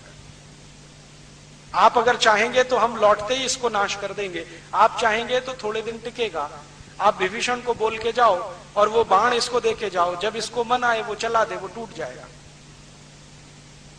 इस तरह की विशेषताओं वाला पुल बनाकर वो गए हैं लंका में और मारकर रावण को लौटे हैं। लौटने के बाद विभीषण को कई बात कह के जा रहे हैं। उनमें से एक है कि ये तुम्हारी इच्छा है, इसको चाहो तो रखो, चाहो तोड़ देना। बाण मेरा ये है, जब चाहो तो इसको मेरा स्मरण करके छोड़ देना। अब इससे बड़ी महत्व की बात राम जी जो विभीषण को कह रहे हैं, राजा बना दिया उसको गद्दी सौंप दिया, अब विदा ले रहे हैं। तो विभीषण पूछ रहा है कि इसको चलाऊं कैसे राज्य को, ये तो सिखा दो मुझे, ये तो बता दो। तो भगवान राम एक ही बात कहते हैं कि देखो अभी मैंने सत्ता का हस्तांतरण करवाया है, प्रशासन व्यवस्था वही है जो रावण के जमाने की थी। तो जब तक तुम इस पूरी प्रशासनिक व्यवस्था को नहीं बदलोगे, तुम्हारे राज्य की किसी समस्या का समाधान नहीं होगा। ट्रांसफर ऑफ पावर हुआ है, रावण की सत्ता विभीषण को मिली है, लेकिन रावण का राज्य वैसे का वैसा ही है। इसके मंत्री, इसके महामंत्री, इसके अमात्य, इसके महाअमात्य, इसके खजांची, इसके अधिकारी, इसकी सेना, इसका सेनापति, ये सब वैसे के वैसे ही हैं। अगर तुम चाहो तो इनको बदलो तो तुम्हारे राज्य की समस्याएं हल होंगी। जो तुमने इन प्रशासनिक व्यवस्थाओं को नहीं बदला तो एक भी समस्या का समाधान नहीं होगा, और मैं ये कह सकता हूं कि समस्याएं बढ़ेंगी। तो वो पूछ रहा है कि ये आप कैसे कह रहे हैं? तो उन्होंने कहा देखो रावण ने अपना राज्य स्थापित किया, उसके आधार पर अधर्म को धर्म बनाया, और जितने अधार्मिक कायदे कानून थे वो सभी धर्म के लवादे में उड़ाकर उसने स्थापित करा दिया। अब यही कायदे कानून अगर चलेंगे तो तुम्हारे पास सत्ता आने का भी लाभ नहीं मिलेगा प्रजा को। तुम मजा कर सकते हो, प्रजा वैसे ही दुखी रहेगी। तुम तय करो तुम्हें प्रजा का राजा होना है या गद्दी का राजा होना है। तो विभीषण कह रहा है कि मैं तो प्रजा का राजा होना चाहता हूं। तो राम उनको कह रहे हैं कि सबसे पहला काम करो कि रावण के बनाए हुए कायदे कानून और नियम सब खत्म करो, जला दो उनको, नए नियम कायदे बनाओ, और ऐसे नियम कायदे बनाओ जो सनातन सत्य पर आधारित हो। ऐसा सत्य नहीं जो आज है और कल बदल जाए, ऐसा सत्य जो हजारों साल पहले था, हजारों साल रहे। और राम कहते हैं कि किसी भी राज्य की सत्ता का हस्तांतरण मात्र हो और राज्य की व्यवस्था ना बदले तो उस देश की, उस राज्य की कोई समस्या का समाधान नहीं होता। अब भारत की समस्याओं को मैं यही देखता हूं। अब श्री राम जी की ही बात करें, 15 अगस्त 1947 को इस भारत में भी सत्ता का ही हस्तांतरण हुआ। इतना ही तो हुआ कि माउंटबेटन के हाथ में से सत्ता हमारे देश के पहले प्रधानमंत्री पंडित जवाहरलाल नेहरू के हाथ में आई। बाकी क्या बदला? अंग्रेजों ने भारत का लूटमार करने के लिए 34,735 कानून बनाए। वो सब के सब भारत की आजादी के बाद भी चल रहे हैं। तो श्री राम जी के शब्दों के अनुसार भारत की किसी समस्या का समाधान नहीं होगा, क्योंकि व्यवस्था वही है जो रावण के समय थी। रावण का समय माने अंग्रेजों का राज्य, वो रावण का ही राज्य था। एक भी कानून नहीं बदला। अंग्रेज माने रावण, रावण माने अंग्रेज। मैं अभी बिल्कुल स्पष्ट कह रहा हूं, रावण और अंग्रेजों में कोई अंतर नहीं था। तो रावणों ने या अंग्रेजों ने जो कानून बनाए, सीआरपीसी, आईपीसी, सीपीसी, वो सब के सब वैसे के वैसे ही। अंग्रेजों ने कानून बनाया इंडियन पुलिस एक्ट, वो वैसे का वैसा ही। अंग्रेजों ने कानून बनाया इंडियन सिविल सर्विसेज एक्ट, वो वैसे का वैसा ही। लैंड रेवेन्यू एक्ट, वो वैसे का वैसा ही। लैंड एक्विजिशन एक्ट, वो वैसे का वैसा ही। इंडियन सिटीजनशिप एक्ट, वैसे का वैसा ही। तो अंग्रेजों के बनाए गए 34,735 कानून केंद्र स्तर पर और अंग्रेजों के बनाए हुए राज्य स्तर के हजारों कानून, वो सब के सब वैसे ही चल रहे हैं। इसलिए भारत की कोई भी समस्या का समाधान आजादी मिलने के 60 साल बाद भी नहीं हो रहा है। गरीबी आजादी के साल में जितनी थी उससे बढ़ी है, कम नहीं हुई। 1947 में हम आजाद हुए तो भारत में 4 करोड़ लोग गरीबी की रेखा के नीचे थे। अब सन 2006 में 40 करोड़ लोग गरीबी की रेखा के नीचे हैं। अब आप कहोगे जी जनसंख्या बढ़ गई। जनसंख्या तो बहुत थोड़ी बढ़ी। 1947 में हम 34 करोड़ थे, अब हम 108 करोड़ हो गए। जनसंख्या 3.5 गुनी बढ़ी है, गरीबी 10 गुनी बढ़ी है। आजादी के साल में हमारे देश में बेरोजगारों की संख्या 2 करोड़ थी, अब 2006 में 20 करोड़ हुई है। तो बेरोजगारी भी बढ़ी है, गरीबी भी बढ़ी है। आजादी के साल में जितना भ्रष्टाचार था उससे हजारों गुना ज्यादा भ्रष्टाचार अभी बढ़ा है, ये हम सब मानते हैं। आजादी के साल में जितनी महंगाई थी उससे हजारों गुनी ज्यादा महंगाई अभी बढ़ी है। आजादी के साल के कुछ आंकड़े बताता हूं। आजादी के साल में 1 रुपए में 50 किलो गेहूं मिलता था। आज 50 किलो गेहूं 300 रुपए में मिलेगा या 350 रुपए में। आजादी के साल में 1 रुपए में 2 किलो शुद्ध गाय का घी मिलता था। आज 2 किलो शुद्ध गाय का घी ढूंढने जाओ तो 700-800 रुपए से नीचे नहीं मिलेगा, मिलावट वाला 400 रुपए में मिल जाएगा। आजादी के साल में किसी के घर में 2-4 रुपया इकट्ठा हो जाए तो सोना खरीद लेते थे। अभी 10 ग्राम सोना खरीदने के लिए कम से कम 10,000 रुपया हो तब कल्पना हो सकती है। आजादी के साल में किसी सरकारी कर्मचारी की पगार 20 रुपए होती थी ना, तो 10-12 रुपए में घर का खर्च चलता था महीने का, 8 रुपए बचा लेता था फिर भी, और सुखी रहता था। अब आजादी के 50-60 साल के बाद 10,000 रुपए महीने की पगार अगर मिल जाए तो भी उसका घर खर्च नहीं चलता। महंगाई बहुत बढ़ी, गरीबी बहुत बढ़ी, बेरोजगारी बहुत बढ़ी, भ्रष्टाचार बहुत बढ़ा। और आजादी के साल में भारत की सरकार बोलती है कि 33% भारत की जमीन का कुल जंगल था। अब आजादी के 60 साल के बाद 70% जमीन पर ही जंगल रह गया। 17%, माने लगभग आधे जंगल खत्म हो गए आजादी के बाद। ये सच्चाई के साथ कि भारत में इंडियन फॉरेस्ट एक्ट है, फिर भी जंगल साफ होते चले जा रहे हैं। फॉरेस्ट डिपार्टमेंट है जिस पर करोड़ों रुपए खर्च होते हैं हर साल पगार के, लेकिन जंगल बढ़ नहीं रहे, कम हो रहे हैं। आजादी के बाद पर्यावरण का प्रदूषण बढ़ा है। आजादी के बाद नदियों के पानी का प्रदूषण बढ़ा है। आजादी के साल में जो गंगा पावनी होती थी, जिसका गंगा जल पीकर आप अमृत मानते थे, आज उस गंगा कई स्थानों पर ऐसी हालत में है कि आप पानी छूने की हिम्मत न करें, नहाना तो दूर की बात है। गंगा को इतना मैला कर दिया। जमुना तो इतनी मैली हो गई है कि कीचड़ ही कीचड़ दिखाई देता है, पानी ही नहीं है जमुना में। नदियों का नाश हुआ है, समुद्रों का नाश हुआ है। आजादी के साल में भारत में लगभग 6.5 लाख तालाब और तलैया थे, आज आजादी के 60 साल के बाद उसमें आधे से ज्यादा बंद हो गए हैं, या सरकारों ने उनकी जमीन एक्वायर करके उन पे बिल्डिंगें बना दी, या लैंड माफिया वाले लोगों के हाथ में वो तालाब चले गए।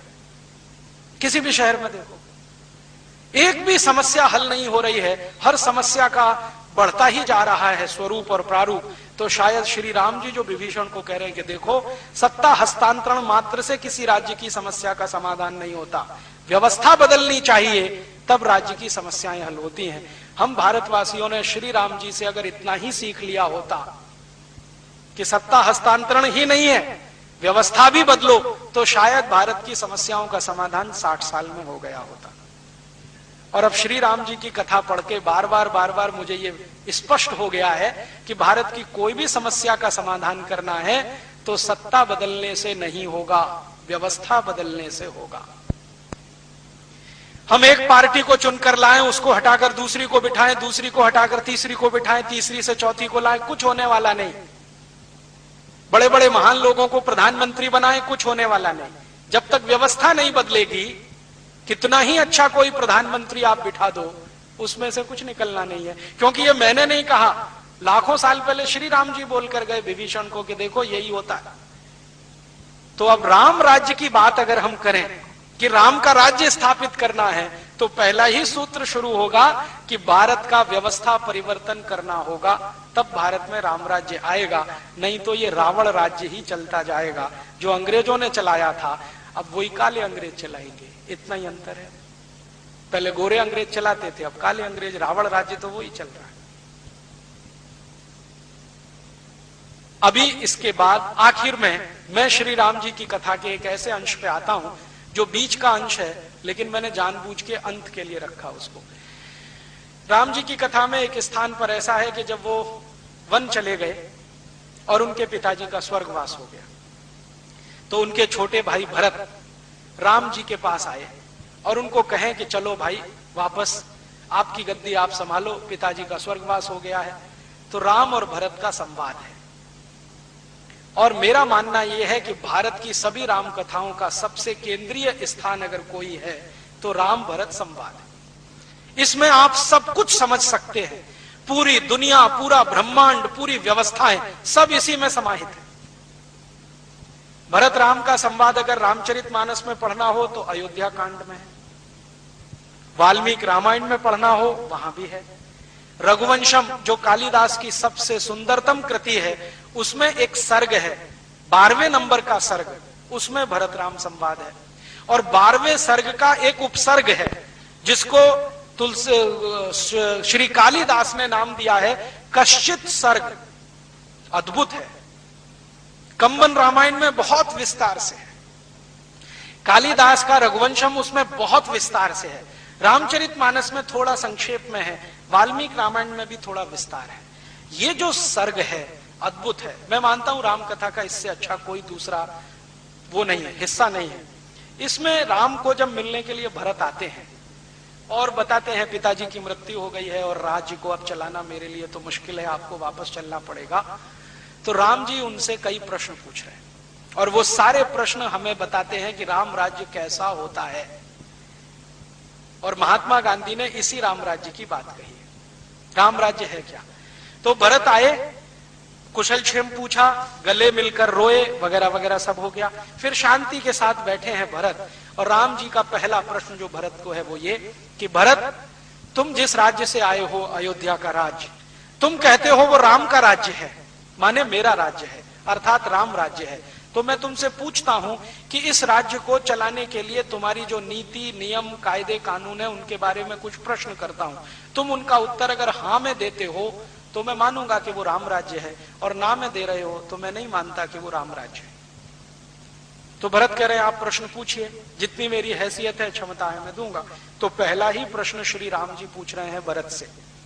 वो पूछ रहे हैं कि क्या तुम अपने राज्य के आचार्यों का, वैद्यों का, गुरुओं का, पुरोहितों का और अग्रजों का ऐसा ही सम्मान करते हो जैसा मैं करता था?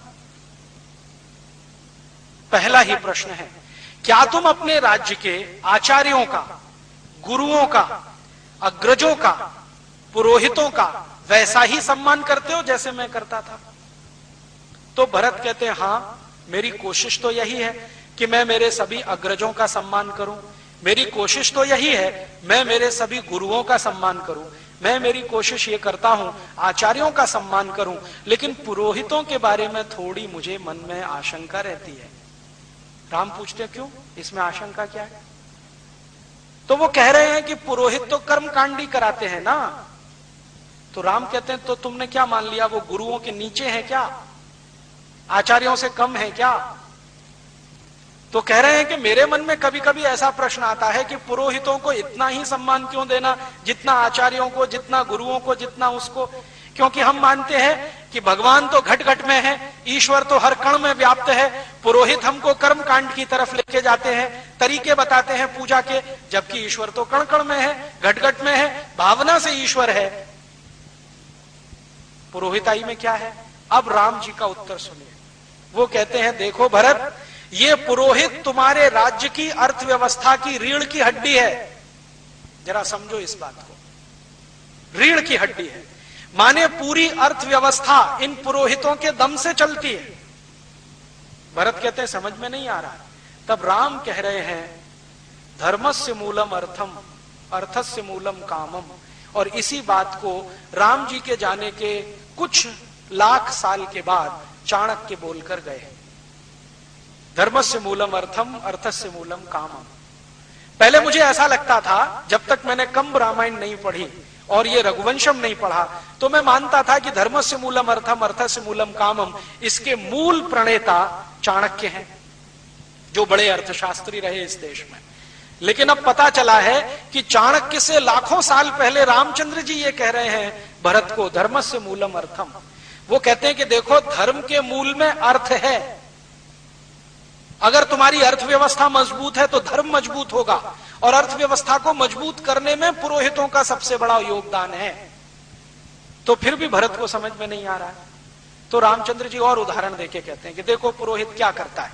पुरोहित पूजा करवाता है, तो पूजा करवाता है तो पूजा करवाता है, वो तो किसी कथा की, सत्यनारायण की, या जो भी करवाता है, लेकिन एक लिस्ट बनवाता है कि 10 घड़े ले आना, एकदम कोरे होने चाहिए, 20 मीटर कपड़ा ले आना, एकदम नया होना चाहिए, इतनी चूड़ियां ले आना, बिना पहनी हुई होनी चाहिए, 10 किलो घी ले आना, ये सामग्री ले आना, ये लकड़ियां ले आना, ये बांस मंगा लेना, ये ऐसा कर लेना, वैसा। मैंने एक बार वो लिस्ट देखी तो कम से कम 108 चीजें रहती हैं उसमें। सिंदूर ले आना, गुड़ ले आना, कलावा ले आना, ये कर लेना, वो कर लेना। तो राम समझा रहे हैं कि देखो, जो आदमी पूजा तो भगवान की कराएगा, वो तो भावना से भी हो सकती है, लेकिन जानबूझकर वो इतनी चीजें मंगाएगा क्योंकि कारीगर जो इन चीजों को बना रहे हैं वो बिकना भी तो चाहिए। उस दिन मेरे समझ में आया श्री राम जी की परिभाषा कि पुरोहित मार्केटिंग मैनेजर होते हैं। अब समझ में आया, इनसे बड़ा मार्केटिंग मैनेजर कौन होगा।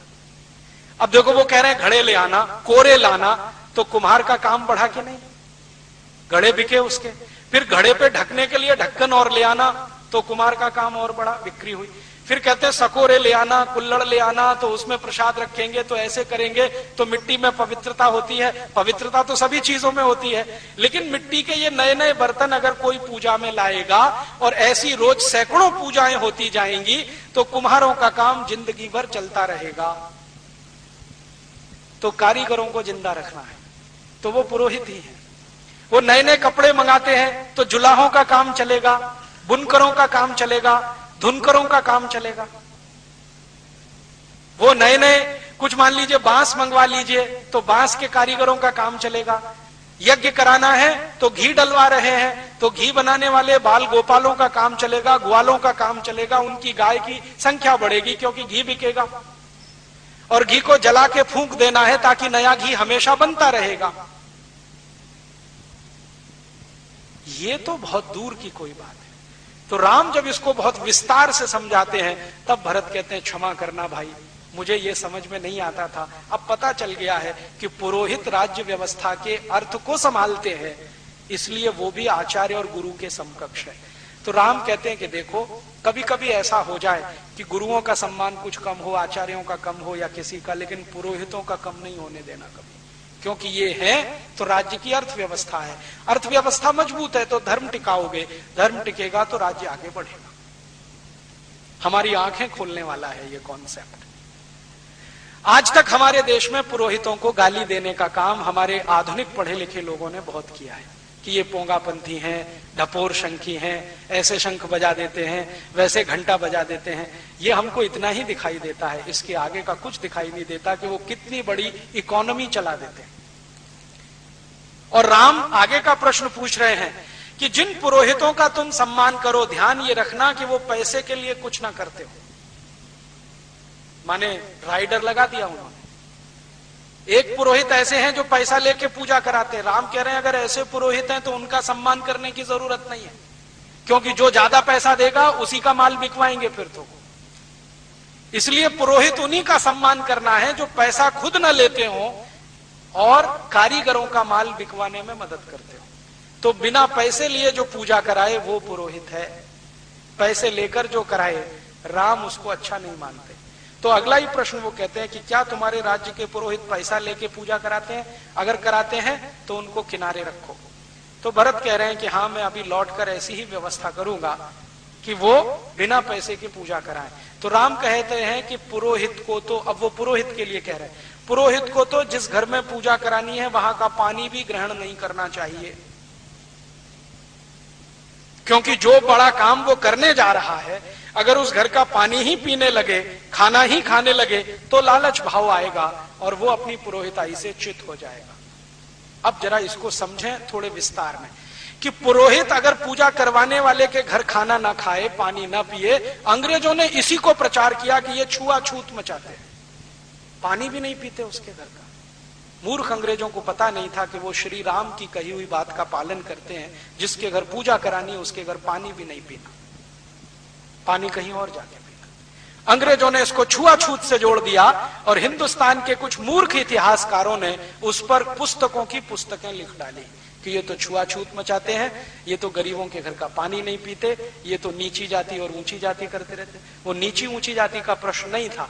जिनके घर पूजा करानी है वो कोई भी जाति का हो, कोई भी संप्रदाय का हो, वहां पानी नहीं पीना है, भोजन ग्रहण नहीं करना है, दक्षिणा नहीं लेनी है, प्रसाद नहीं लेना है, ये श्री राम बोलकर गए, तो उनका पालन करते हैं। फिर आगे का प्रश्न वो पूछते हैं, भरत तुम सुबह ब्रह्म मुहूर्त में उठते हो?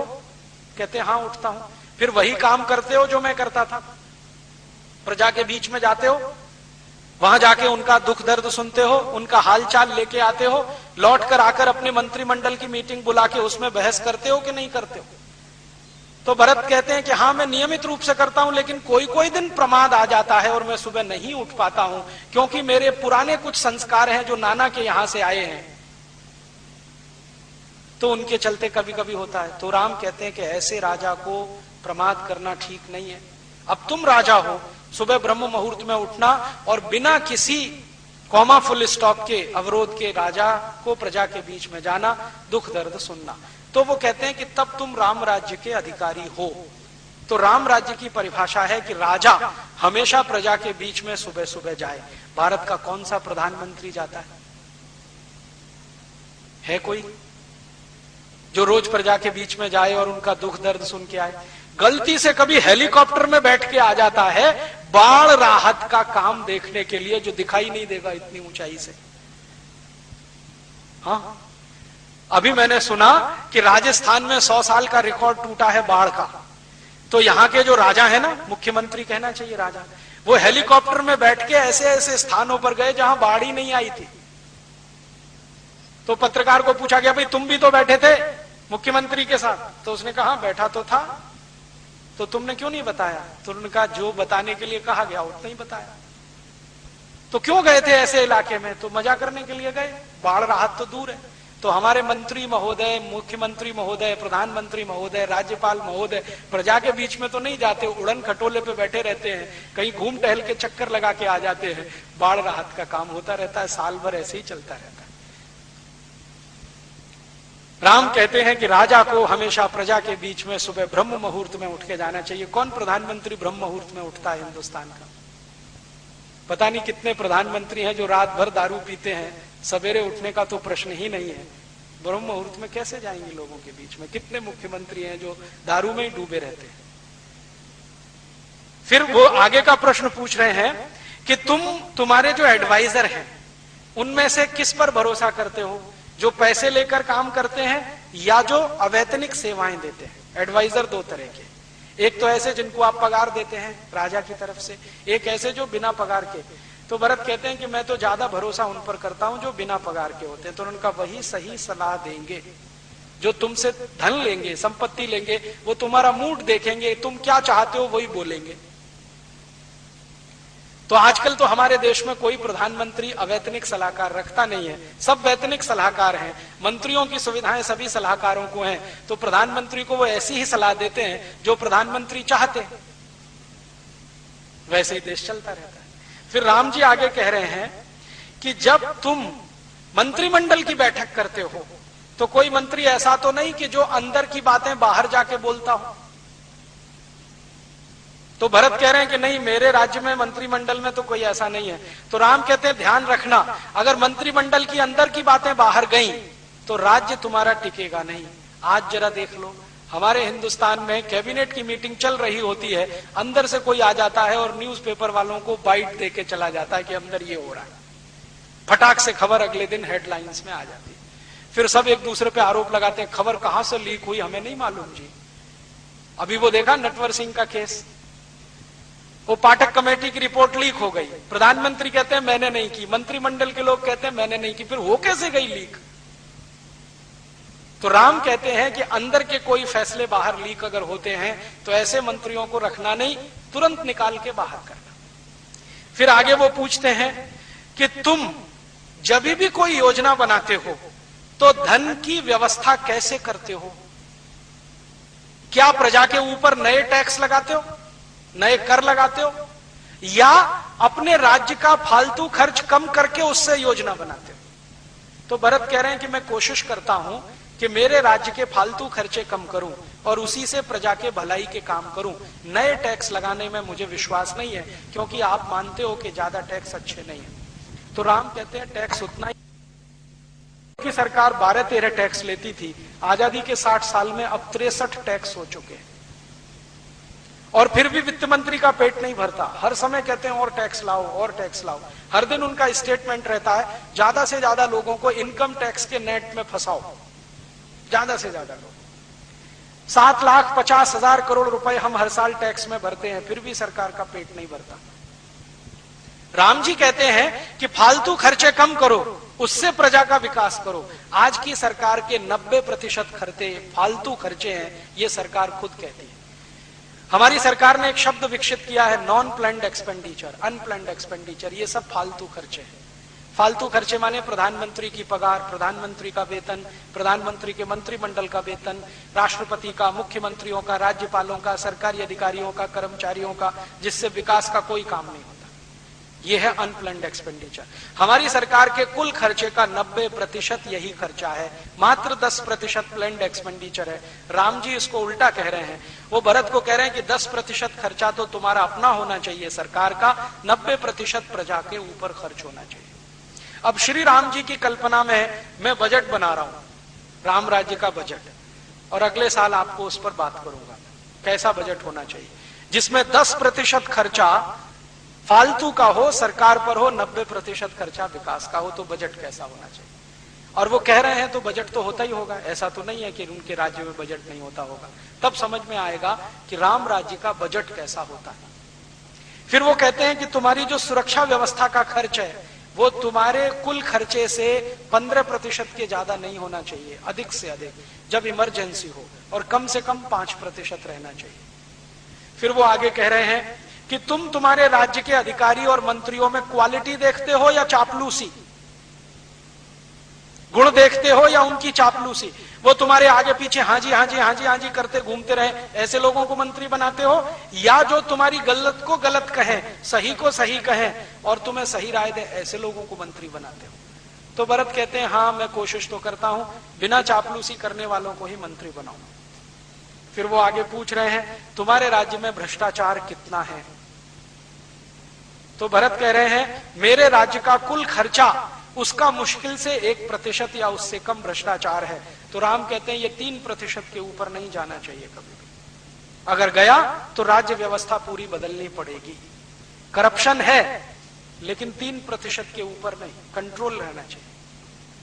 आज हमारे देश में कुल खर्चे का 70% करप्शन है आज की तारीख। फिर राम जी पूछ रहे हैं कि तुम्हारे राज्य में जो लोग चोरी करते हैं, अपराध करते हैं, बेईमानी करते हैं, उनको दंड देते हो कि नहीं? तो भरत कहते हैं दंड तो देता हूं लेकिन जेल में देता हूं। तो राम कहते हैं दंड जेल में नहीं, दंड खुले में मिलना चाहिए, मुकदमा जेल में चलना चाहिए। वो कह रहे हैं कि जिसको भी दंड दो खुले में दो, ताकि प्रजा को मालूम हो कि इस बेईमानी का, इस चोरी का ये दंड है।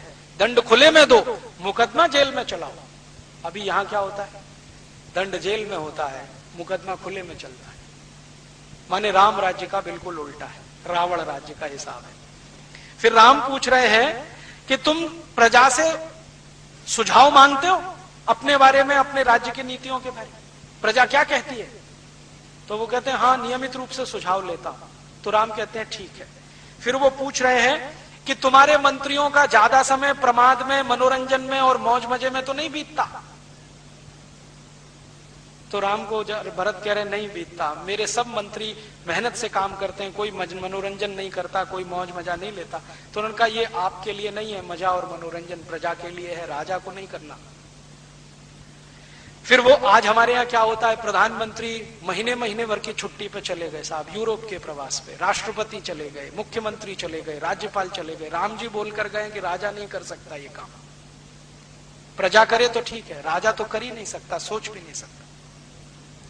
फिर वो आगे एक प्रश्न पूछ रहे हैं कि क्या तुम्हारी सेना तुम्हारे पूरे अधिकार में है? हाँ। क्या तुम्हारी सेना तुम्हारे सब आदेशों को मानती है? हाँ। क्या सेना में तुम्हारे यहां कोई विद्रोह तो नहीं है? नहीं है। तो फिर तुम निश्चिंत हो सकते हो। फिर वो कहते हैं कि सेना में जो सैनिक वीरता दिखाते हैं उनको तुम पुरस्कृत करते हो कि नहीं? हाँ करता हूं। तो ये दूसरों के लिए अच्छा है। फिर वो पूछ रहे हैं कि तुम जब कोई फैसला लेते हो तो तुम्हारे सब मंत्री एकमत होते हैं कि नहीं, आम राय होती है कि नहीं? तो भरत कह रहा है कि नहीं, कभी कभी ऐसा भी होता है कि 50 मंत्री एक तरफ होते हैं, 51 एक तरफ होते हैं, या 49 एक तरफ, 51 एक तरफ, तो मैं 51 वालों की बात मान लेता हूं। तो राम कहते हैं ये अच्छा नहीं है, सबको एक राय होना चाहिए, तभी तुम्हारा राज्य ज्यादा दिन टिकेगा। माने 49-51 का राम जी ने रिजेक्ट किया है फॉर्मूला, और हमारी संसद इसी पे चल रही है। जो 51 कह दे वो कानून, जो 49 ना कहे वो कानून नहीं, चाहे वो कितना ही सत्य हो। अभी संसद में ज्यादा सांसदों ने कहा वेतन भत्ते बढ़ाओ, तो बढ़ा दिया 15 मिनट में। कुछ माइनॉरिटी में थे जिन्होंने मना किया, उनकी किसी ने सुना नहीं। राम जी कहते हैं ये मेजॉरिटी माइनॉरिटी नहीं, एक राय होनी चाहिए, आम राय होनी चाहिए, और जब तक आम राय नहीं बने तब तक फैसला मत करो। बार बार बैठो, बार बार बैठो, बार बार बैठो। हमारे यहां डेमोक्रेसी के सारे प्रिंसिपल तो श्री राम जी तय करके चले गए। अब ये हमारा दुर्भाग्य है कि हमने उनको देखा नहीं।